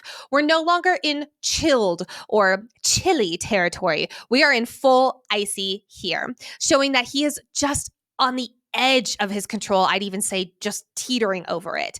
We know from Garrick that Xaden was not himself when he learned of Violet going out into danger. And at first, this seems quite, I'll call it alarming. Xaden is known for being the person who does not coddle Violet from first year. And when he was, being a little overprotective in Iron Flame, she called him the fuck out and he changed his behavior. But this is completely different than just being irked and cordoned that she's there. Xaden knows that the reason she got into trouble in the first place was because she wanted to save the Flyers in exchange for access to information on the Venin, aka she got into trouble because she wanted to find a cure for him. So Xaden, who, as we learned from Fourth Wing, is not used to other people putting his well-being over their own. So Xaden would view Violet's punishment, and therefore her proximity to harm, going to Newhall, getting hurt or injured, as his own fault. But it's not only fully anger that he's feeling, it's pure terror. Quote, "The thought of you being out there beyond the wards, facing down a known attack of Venin, triggered something in me I'd never felt before. It was hotter than rage and sharper than fear and cut deeper than hopelessness, all because I couldn't get to you." Okay, we're not going to fully get into the mate theory again yet because we're saving it, but I'm going to just point out that this is not fully far off to how Taryn felt after hearing Xaden and Sigale were in battle in Iron Flame and Xaden was injured, which is interesting. When everyone gets kicked out of the room, Xaden crashes his lips into Violet, kissing her in a way he hasn't since the night they shared before the Battle of Basgiath. He needs to feel her against him, alive and safe and in his arms. Aw, Xaden. Then we get something new with Xaden's shadows. And no, it's not the sexy bondage yet. In his anger, quote, "Shadows don't just jump, they flee." And like Violet notices, that's definitely different. Xaden's shadows have always been part of him, a representation of him and his power. But now his shadows are running away from him. Not just scattering, but fleeing, which insinuates running away from danger. As Xaden will explain, he feels broken now that he is Venin. He's He's more unhinged and doesn't feel the same kind of control he used to pride himself on. And when he gets angry, we're noticing his shadows reacting in fear of him instead of being a part of him like they usually are, showing just how much he really is changing. This won't be the last time we see shadows flee from Xaden when he is in a rage. Later in chapter 55, when he's arguing with Bodhi, shadows will flee and race for the walls then too. We also know from Lynx manifesting shadows later in this book that they rush up to Lynx because they feel protective over him whenever he's feeling powerful emotions. So it's interesting that here they're almost like you're saying fearful. They're receding versus protecting him like they do Lynx. It's almost like they know how unhinged he is and they're like, go into the corner. Exactly. I love the phrasing around shadows like they're people. Oh, it's so cool. As Xaden is spiraling, telling Violet how scared he was and that he would do whatever he could to save her in that moment, he mentions how he knows she can handle herself, but something feels broken between the logic in his head and the love for her in his heart, and he can't control it, can't even trust himself enough to touch her beyond fully a kiss. To which Violet says, "You just controlled yourself when kissing me and touching me a second ago." Girl, listen to him. Xaden is terrified and so out of control with his own emotions when it comes to you. And she's like, yeah, but look at the facts. Versus, I know the phrase like actions speak louder than words, right? But here's one of those times where I actually think it's a little bit of the opposite. I would just so strongly recommend listening to his words as fact as much as his actions. Because yes, he just displayed full control, but he is also so afraid of losing it. It's eating him from the inside out. My heart just goes out to Xaden. This does open up a question for the two of them. Like we discussed last episode, Xaden has put up boundaries around only kissing, no sexual activity, while he learns about this new way of living. And I will absolutely give Violet this, as much shit as I just gave her. As much as she innately wants to jump his bones, she does say she wants whatever he is able to give. Good answer, supportive answer. That is listening to words as fact. Good job. And even when he pushes back, saying, quote, "You forget that I know your body as well as my own, Vi. Your mouth is swollen, your face is flushed, and your eyes, they're all hazy and leaning more towards green than blue. Your pulse is racing. God damn, sir. And the way you keep shifting your weight tells me if I were to strip off those pants right now, I'd find you more than ready for me. God damn it!" One of the things I love about Onyx Storm is just how far Xaden and Violet have come together as a couple. Absolutely. They are communicating openly in this book. They're working together through their issues rather than waiting for the other person to budge. And while Violet exudes that growth right now, saying that if this is the new line, they'll figure out life with it. And if anything, it's just extra incentive for her to work more quickly. I love that. Because no matter what, she will not lose him, even if it's to himself. After what Xaden has gone through with his fear of losing her, I can only imagine how much he needed to hear that from his partner in that moment. I also can't help but highlight this from a literary place too. This goes right back to creating tension between our main couple. They're only letting themselves have a kiss. So anytime it is a kiss, it is like, whoa, like the kisses of kisses. And then when they go beyond the kisses, it almost feels like it's the first time again, which I love. You know what else we love? What? Validation. Damn straight. Without beating around the bush, Violet asks Xaden if Garrick is a distance wielder. And it's important to note she's not mad at him for not disclosing this information because it's not his secret to share, as she has learned all too well with keeping his and other secrets. I don't know. Iron Flame Violet may have been a little upset anyway, but that's neither here nor there. What's more, our brilliant fucking woman has had a long 20-hour road trip, ouch, to think about this. Garrick has a second signet, Xaden has a second signet, and she swears she saw Liam wield ice at Resin, giving so many of us the validation we desperately needed because that's right, it was not an editing error. No way the special editions would have had that in there if it was an editing error. I love it. I also want to just point out that this is a friendly reminder for all of us to not believe everything you see on the internet. If you do not have the original source, thank you very much. Anyway, what do these three people with second signets have in common? They're marked ones. So Xaden explains, quote, "Our dragons came looking for us. They knew what they were doing." We will explore more about second signets and why their dragons seek them out in today's archives section, so I'm going to gloss over that here. But what's also interesting is, how is this possible? Because it's a big no-no for dragons to bond riders in the direct familial line of their previous riders. How has no one, like Kaori, figured out that enough of these marked ones are direct descendants of their dragon's previous riders and raised the alarm that they must have second signets? Xaden gives us a vague answer, quote, often enough to be sure Kaori can't possibly have accurate records, but not too completely that anyone questions why I only present with one. Well, okay, that's not very helpful, Zayden. So we went to the ultimate source and asked Rebecca why Kaori's records are inaccurate. And here is what she said, quote, "Who said the dragon gives the right name? And if they do, who says the writer gives them the correct name? Sure, some well-known dragons like Tarn wouldn't be able to pull this off, but theoretically, other dragons can. The other way of fudging the system here is cadets do not give their correct name at parapet. Arik, aka Camp, is the perfect example of how this is quite possible. I think that would be more difficult for marked ones, though, because they are watched so carefully. So I'll theorize that previous generations have been doing this, like Zayden's grandfather gave his great uncle's name at parapet instead of his own. Like, that's got to be it. So there's no mystery grandmama and affair. Not with Zayden's side.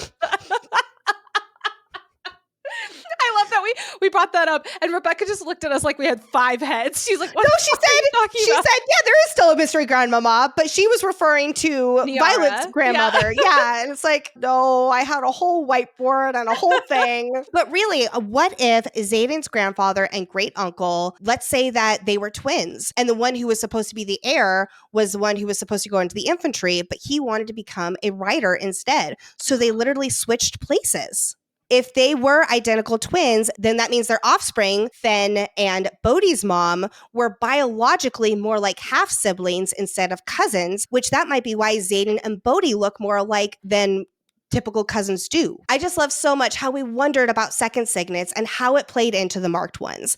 And it turns out that the dragons sought them out. Because remember how the Empyrean is split on whether to help fight against the Venin beyond the wards. So the dragons who want to take down the Venin are creating an army of their own that is more powerful than the average rider. They are taking it upon themselves to find direct descendants of their previous riders, so they will have 2 signets and be more powerful in the fight against the Venin. And they know that these cadets will be aligned with their Venin fighting values because their parents were, hence why they're only seeking out marked ones. We also know that fewer and fewer dragons have been willing to bond each year for the past century. So I believe that a reason why, at least in more recent years, is because some dragons are waiting for specific marked ones to enter the quadrant, and that's when they'll be willing to bond. I love the dragon scheming. But I do want to highlight one thing we've learned from Rebecca, and a very common question among the fandom. It's come up at several tour events, including the one in Denver. 3 signets is not a thing in this world. Zayden does not have 3 signets. He only has 1 dragon, and again, the reason he has 2 signets is because Sigale bonded his grandfather. Violet has 2 signets because she uniquely bonded to 2 dragons, one of them being an Irid. There's no reason she would have 3 signets because she is not a direct descendant of Terran's only other writer, Neolin. Rebecca also said that there has to be limitations and rules in these magical stories. Otherwise, one person could have too much power, like having 3 signets. So we can cross that off the list, everybody. Who's ready for a montage? Over the next week, all things go back to almost normal, or at least as normal as they can be at Basgiath during war. They are still waiting for the Signets cadets to arrive, which is still sus. Third years are basically gone half the time, staffing the Midland post, while the graduated riders, who are normally at the Midland post, go out to the front. All classes have resumed, except for history, which Violet assumes that they're waiting for the Signets cadets to arrive for that one. And of course, we have RSC, with a new professor, since Grady is busy organizing the absolutely useless quest squad and researching where to go. As a sleepy Imogen and Violet walk into the dungeons to have a quick chat with Jack fucking Barlo, Imogen hands Violet a letter that arrived from Trailfells last night. From Garrick to Imogen. What? Oh, it's because if it said from Zayden to Violet, it would be searched by Atos. I love these little moments that are just so showy as to how narrow-minded the Atos is. He will check Zayden and Violet's correspondence, but not Zayden's best friend and a member of Violet's squad, unless, I will say, Garrick distance wielded this message straight to Imogen to give to Violet. But anyway, oh dear, this letter is not looking so good. Let's walk through it, shall we? We learned that they fought in Fervin last night, assuming against the Venin as they were attacking civilians. We don't know where Fervin is because it's not on the damn map, but based on his note, quote, "It was worse than we imagined beyond the wards." So we can assume this is in Poromil, again, beyond the wards. He goes on to say that he walked the edge of burnout, but Violet knows him better than that. He lost control and channeled from the source. I would love to know how this happened. Did he need an extra oomph to save people? I'm leaning towards that. Was it just calling him so loudly that he finally snapped and pulled? Also, how the hell did Garrick get him back with no one noticing? Well, distance wielding. Oh, duh. Oh my God. There's this whole new magical element that we haven't been considering for 2 years. And now I'm like, oh my God. Xaden will end up telling Violet that he didn't even realize he was pulling. And it's not until Sigale snaps him out of it and talks to him, or rather yells at him, for the first time since the Battle of Bisgayeth. So if I had to guess, Xaden was fighting against the Venin and it just happened. Again, it goes back to really how addiction is portrayed in this book as being Venin. And it's almost that like unconscious decision to go back to that thing that's calling to you. It's just, oh my God.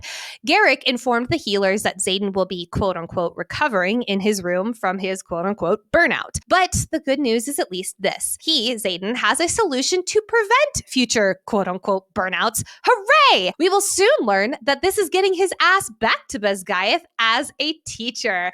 Professor Zaddy, here we come! But before we get to Professor Zaddy next episode, let's talk to Jack fucking Barlo. Violet and Imogen are already on their way to question him when she reads the note from Xaden, and we learn from Heaton that this isn't the first time Imogen has visited Jack when they and Emery are on guard duty. This might be Violet's first visit to Jack, but he's broken for Xaden multiple times already, so we know that Imogen and Xaden have visited Jack multiple times. Heaton also shares that Nolan and Markham visit Jack on the daily for questioning. Is Markham trying to learn about the Venin for his own knowledge now that Navarre doesn't have its head in the sand?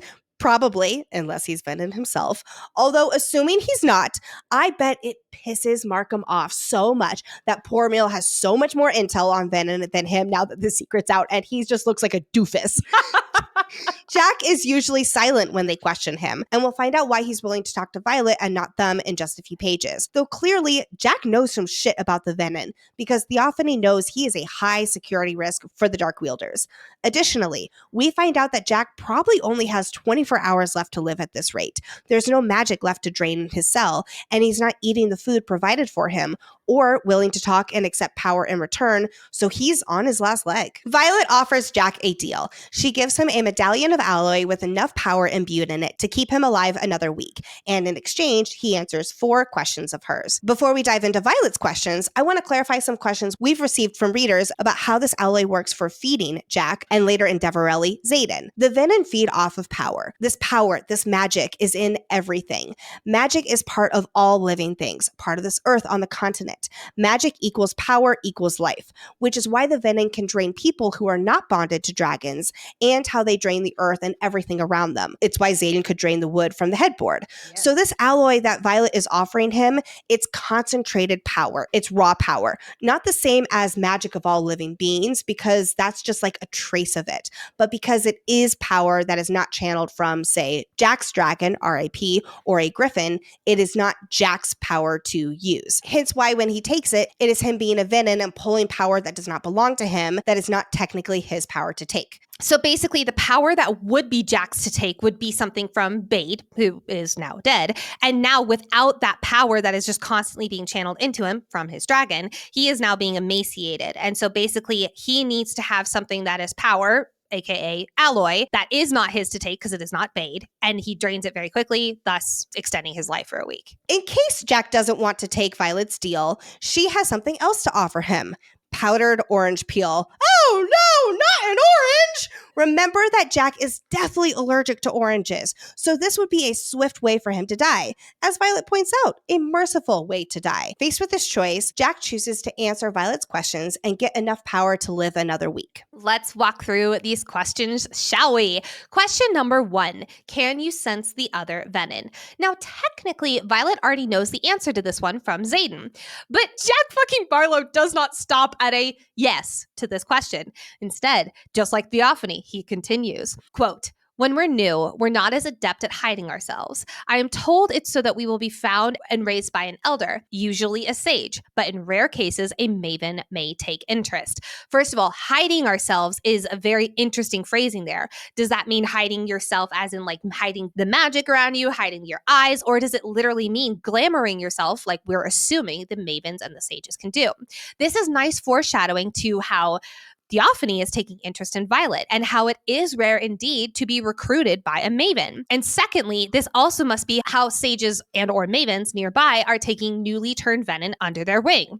But again, Jack fucking Barlo doesn't stop there. He keeps running his mouth. No wonder they're trying to get him because this guy is a security hazard, but I would also argue that so is Theophany. Quote, initiates, ASIMs were all traceable to one another, but the Great Hall could fill with sages and mavens and I'd never know. Neither would you. Oh my God, this is where we get into the glamour, the not glamour. Does this mean they can mask themselves? I'm assuming yes, because this changes everything. Yes. There could be yes, sages, it does. There could be sages. There could be mavens lurking in Bezgaeth, like Daddy Atos, like Markham. Like this was one of the main reasons that we were so convinced that, for instance, Daddy Atos was not a Venin because he doesn't have any of the Venin signals. But if they can glamour themselves to not look Venin, then we're fucked.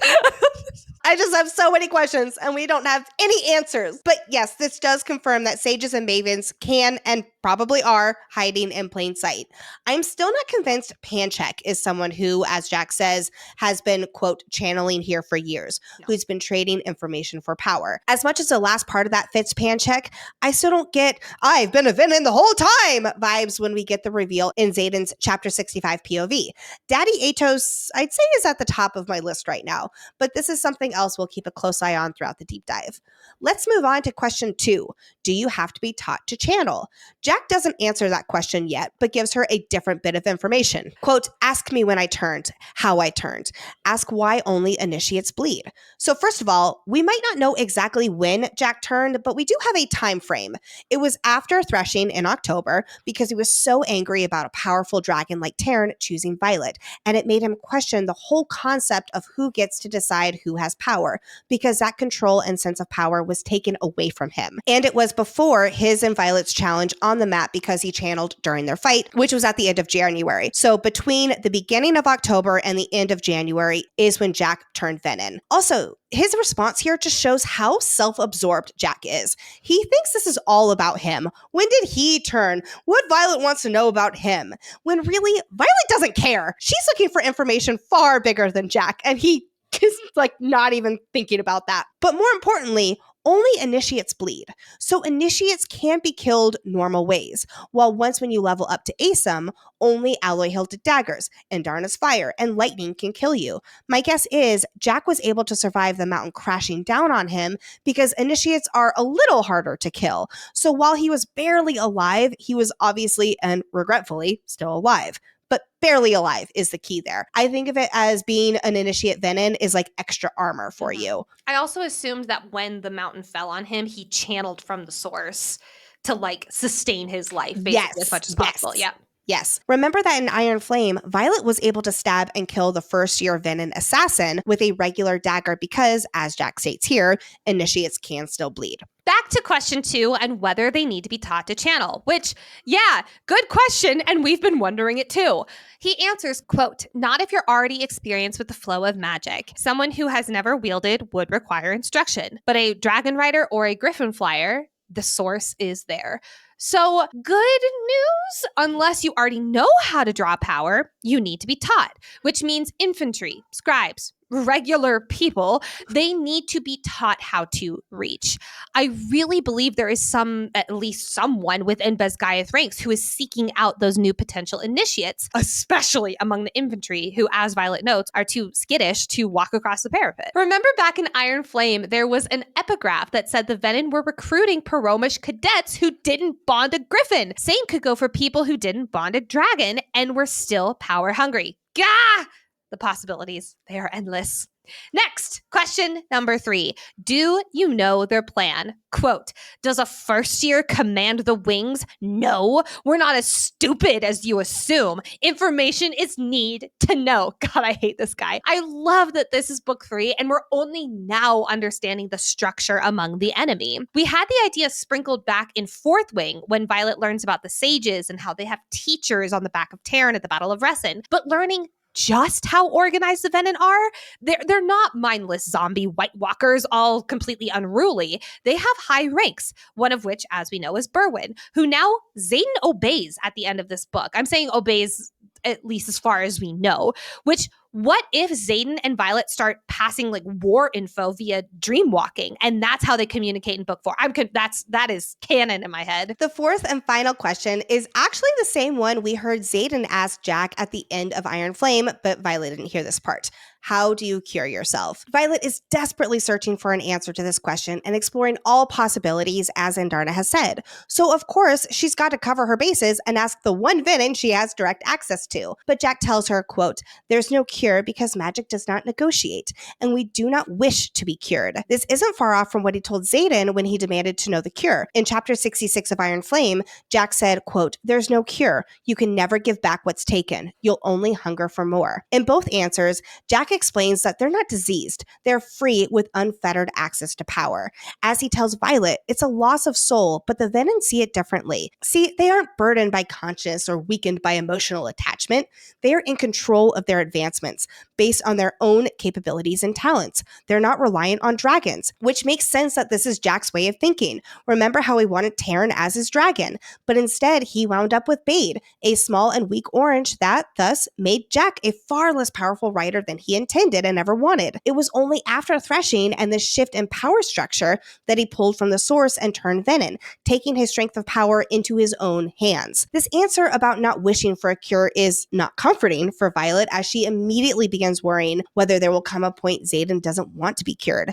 Throughout this book, he may not be giving up finding a cure as he works with Brennan and such, but he's also realistic with the most likely outcome that there isn't a cure, and Xaden accepts his inevitable fate, taking the necessary precautions to ensure his province and responsibilities are in good hands. True to her word, Violet throws the alloy to Jack and he catches it with surprising quickness before he closes his fist and whispers, yes. Like I can almost hear the like, my precious in the background. But not only does he quickly drain the disc in a matter of heartbeats, it physically changes him. His cheeks plump up again. His skin goes back to having color. The cracks in his lips disappear. And now the veins in his eyes begin to pulse. Question. So with there being mention of veins, and when Violet walks into his cell, his eyes are still red, even though he is like emaciated. Can we confirm that he is officially at ASIM level?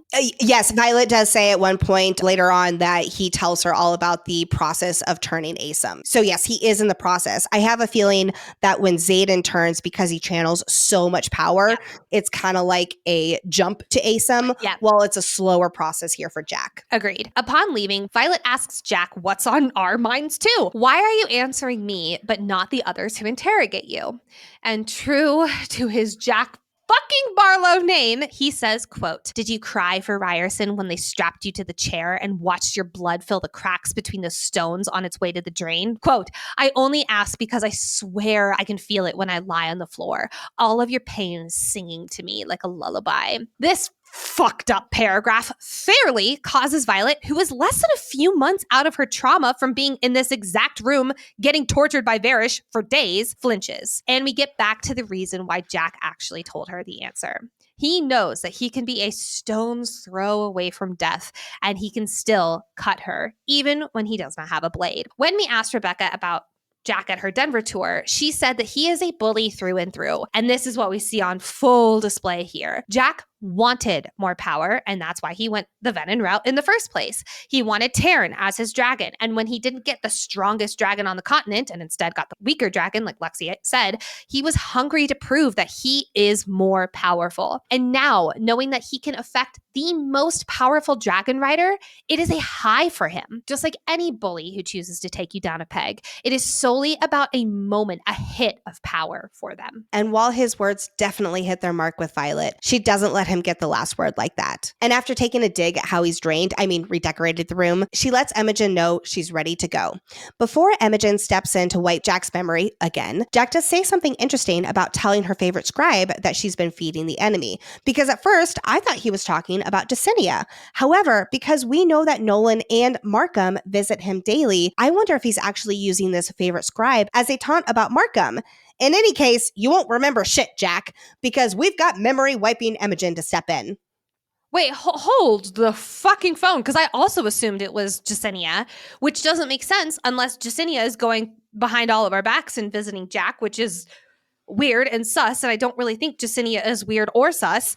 But Markham, him saying favorite scribe and taunting Violet again with Markham, that would be another clue for Markham being Venin and him knowing something more about Markham than she does. I didn't jump to that conclusion, but I was thinking of it as like that taunt. Now, I suppose it could be Dulcinea because she is doing research for Grady, and that could go back to Jack. I don't think so, though. I think it is about Markham, yeah. I think it's about Markham, but I think that's another tie-in for us either as the reader or for him mocking her as like, you will literally, your favorite scribe is one of us. I could definitely see that. Totally see that. As we know from the prologue, this is not Imogen's first time wiping Jack's memory. And we'll learn from Riddick later on that it's not the last time Imogen wipes his memory on Violet's behalf either.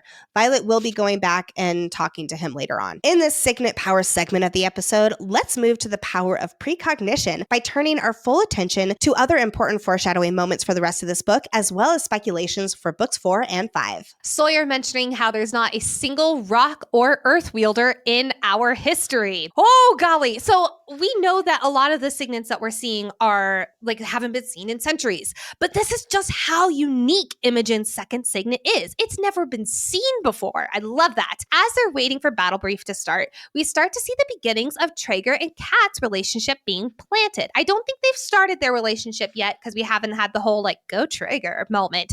So just seeing them sitting next to each other, it starts to put them together in our minds. This is actually debunking a foreshadowing theory, but I honestly just didn't know where else to say it. We see multiple mentions of Violet being dizzy and nauseous in the stretch of chapters, which has led to some speculation that Violet is pregnant. Rebecca Yarros has confirmed she is not several times on her tour, including with us and in the Variety article. Rebecca has confirmed Violet is not pregnant. Violet has EDS, and these descriptions are symptoms of the chronic illness Violet and Rebecca Yarros have. Also, not to mention that the timeline wouldn't really match up because this is 5 months until the end of the book, and there is no signs of her showing or anything like that. And yes, I know that there's rare instances. Rebecca has also said that when it comes to having kids, she firmly believes that that is a conversation that Violet and Xaden would have together, and they have not had that conversation yet. And in times of war, Violet is not comfortable bringing a child into the world right now. So one more thing that people can cross off the list. Andarna says she won't wear her harness when they find her kind, but she will be, and it'll make her really self-conscious. Poor Andarna. I both can't wait to cover that chapter, and I will cry. That will be a cry session. So much weather-wielding foreshadowing. From the Chapter 10 epigraph about weather being the one great equalizer in battle and wielders swaying that element to their advantage, to the tornado, to Terrence saying weather won't take him out. Just all the weather talk. The second signet manifesting foreshadowing. Violet telling Andarna how it wouldn't be a bad time to manifest a second signet, and Andarna saying, quote, "As if I control how you use my power." Sneaky, sneaky, Andarna, because she knows how Violet's second signet has manifested. When Theophany rises Garrick into the air, Violet thinks, quote, "It's a nauseating reenactment of one of my nightmares." Oh, speaking of Theophany, when she tells Violet twice that Xaden will come to their side, of course, each time Violet says, "No, he won't." Oops. Andarna says that she's an irid scorpion tail when she remembers what her kind are called. Well, she still is the only one of her kind because all the other irids continue with their feather tails. And in fact, they will be horrified by her scorpion tail. Violet saying to Xaden, quote, "What else can you do with those shadows, Lieutenant Ryerson?" Girl, you're gonna find out! Violet thinks about Marin's brothers and how they seem so familiar to her.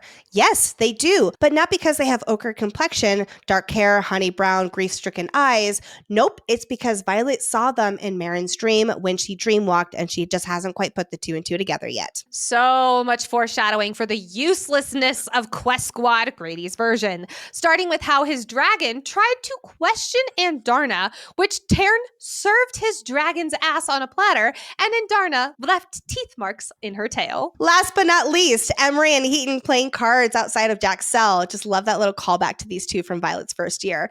And then Heaton says, Zanal is with me, already connecting Zanal and cards in our minds and prep for the aisle. We have donned our signet, but now let's tap into our mind of a scribe and examine the meaning of key epigraphs from this stretch of chapters. Starting with chapter 8, quote, while many preach loyalty to Hedion above all others, especially in Chaldear province, I find that favoring Zanal has universal appeal. Everyone wants wisdom, but needs luck. This is from Major Royalty's Guide to Appeasing the Gods, 2nd edition, which we've only seen once before in 4th Wing around Malik and burning belongings that belong to Malik. First up, this epigraph, we get a new god mention. I remember hearing Hedion, and I was like, whoa, this is the god of wisdom. I find it especially interesting that those in Chaldear are loyal to him, considering that King Tauri is known as King Tari the Wise.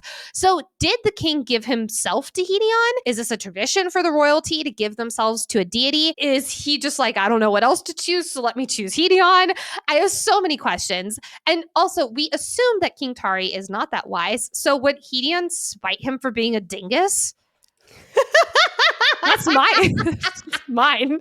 I am so curious about all the gods and everything. I can't wait. And lastly, for chapter 12, we get, quote, oh boy, you might be angry when you realize I didn't wake you to say goodbye, but it's only because I no longer fully trust my ability to walk away. Whew. This is from recovered correspondence of His Grace Lieutenant Xaden Ryerson, 16th Duke of Tyrrendor, to Cadet Violet Sorrengail.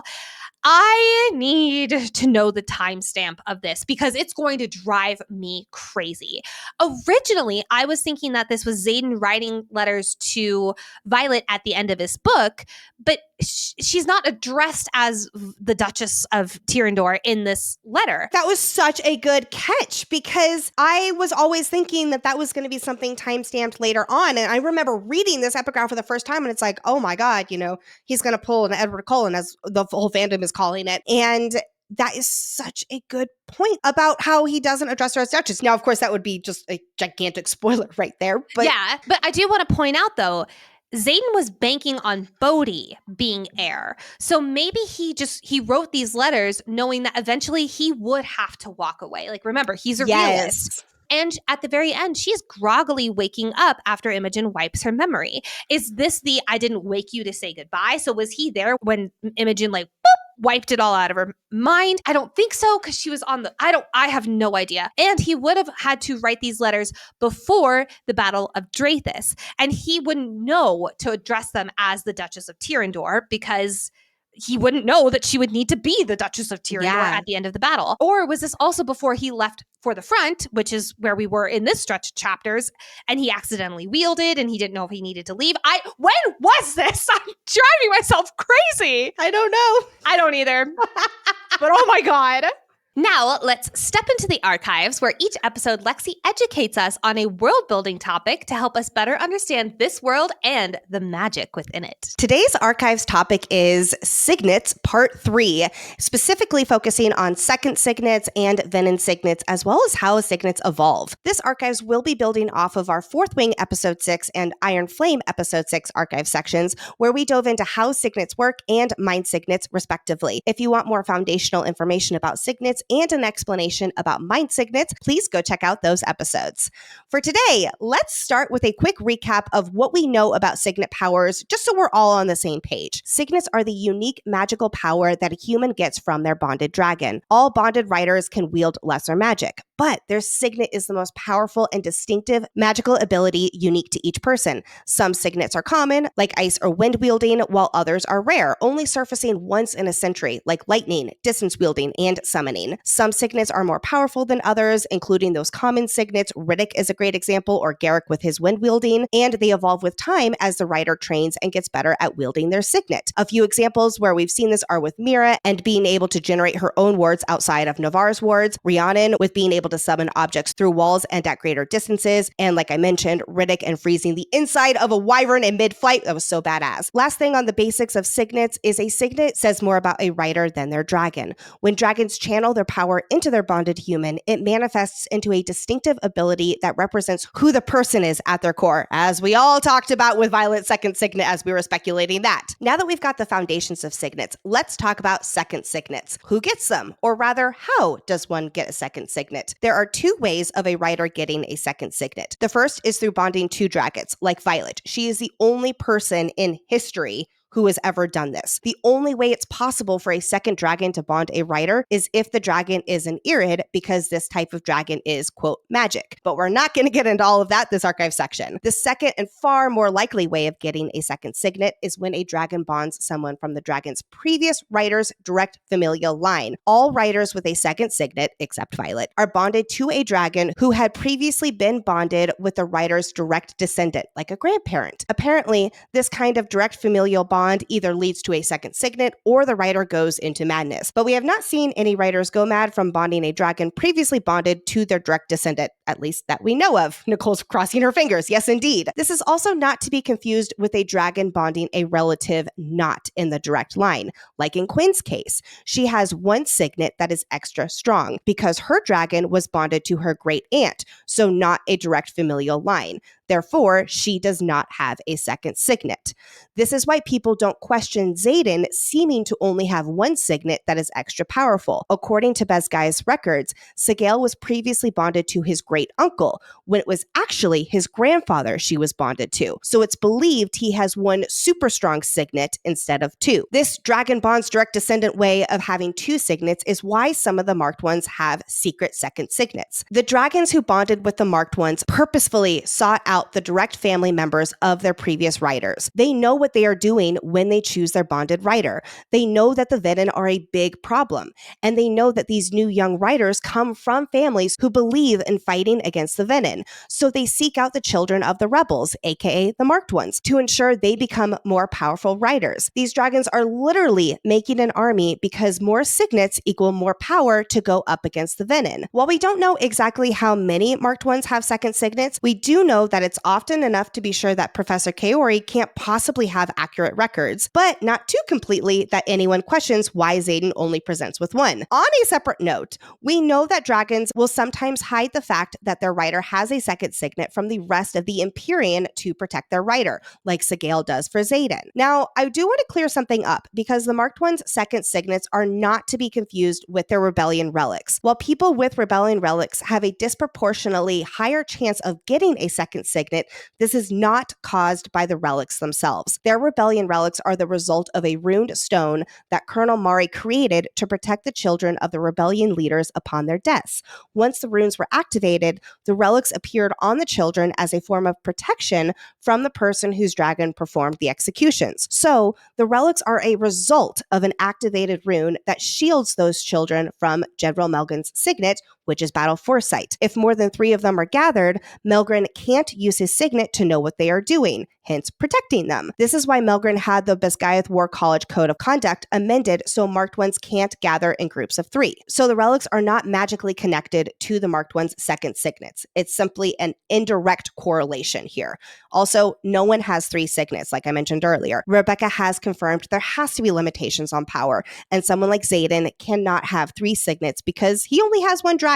We haven't had many confirmed characters with second Signets, but here's who we do know so far who has second Signets. Of course, we have Violet, where everyone knows about her lightning wielding, and then we recently learned, and it is currently hidden, her dream walking Signet. Then we have the marked ones. Xaden's known Signet is shadow wielding. His secret second Signet is being an Intrinsic. We had Liam Mari, rest in peace, who had Farsight, and then he also secretly had ice wielding. Then we have Garrick, who is a powerful wind wielder and secretly a distance wielder. And lastly, Imogen, who is known for her memory erasing Signet, but as we will learn in her POV, she has a hidden rock-wielding signet, which apparently has never been seen before in history. How cool is that? Now that we've gone through second signets, let's touch on Venin signets. Although honestly, we don't know much more than the fact that some Venin have signets. As of now, we've only seen signets in higher level Venin. Theophany with storm wielding is the only clear example we've gotten. We don't even know how Theophany was able to manifest a signet because as far as we know, she was never bonded to a dragon or a griffin. She was a high priestess of Dune, but we don't have any information on how the magic of all that works yet. We can also assume Berwyn is a dreamwalker, but that is an assumption of ours and still very, very unknown. We know that Bodhi can't counter the Venin's signets, but it's unclear if this is due to him not being able to counter Venin's signets or if Bodhi just isn't strong enough to counter Theophany yet. I'm leaning toward him only being able to counter dragon magic signets, as this is what Violet assumes, quote, must be the reason. But since we know Violet's knowledge isn't always the most reliable, this is actually unclear. So technically, if Bodhi turned Venin, maybe, probably, he can counter Venin's signets and power. However, again, that is pure speculation that we will get into later in this deep dive. Moving on to how signets work in the grand scheme of magic being in balance. We know that magic loves all things in balance. This is the oldest rule there is. The most basic form of this we see is opposite signets, like Dane and Imogen, or Violet and Xaden. There is also Bodhi's signet, which counters all of the signets. Even when writers pull too much power and burn out, that's part of the balance of magic. It is such a give and take, where you can't take too much or you burn out. In Chapter 11's epigraph, it talks about how no one was stopping to contemplate the nature of magic's balance once dragons, griffins, and humans started bonding, asking the question, do we not risk the equal rise of the very powers we seek to wield? Apparently, no one took their rose-colored glasses off, as nature did just that.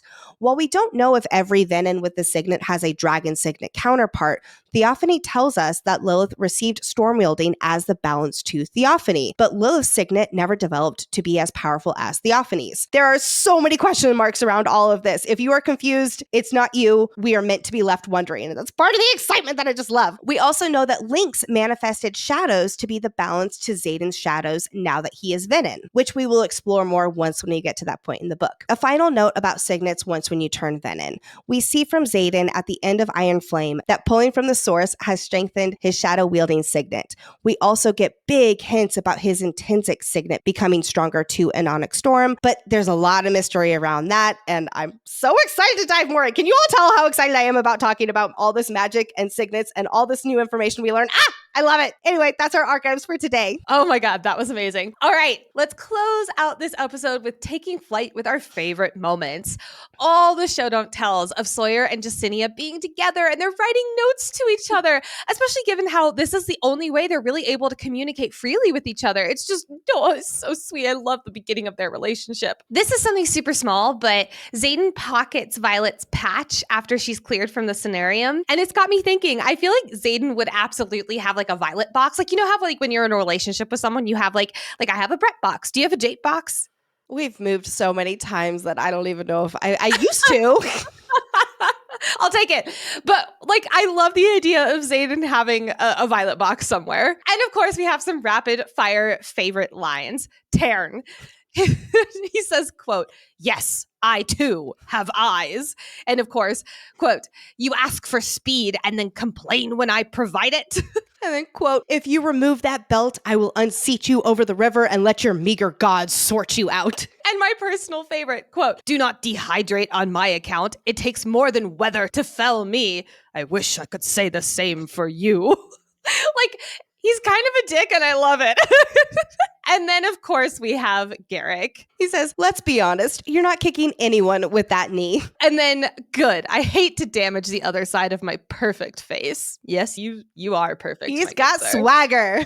He's got some, of course, him and Imogen are like attracted to each other because that's such an Imogen line right there. All right, friends. Well, thank you so much for tuning in today and listening to episode 2 of our Onyx Storm Deep Dive. We will see you again for next Monday's episode 3, where we will be going into chapters 13 through 18. Hello, Professor Zaddy. Hello, Halden. Hello, Papa Sorrengail's research. I was going to say, second Crowlin uprising. Oh my gosh. And it's not even like the really big episode yet for Papa Sorrengail's research, but it's just the validation that I needed.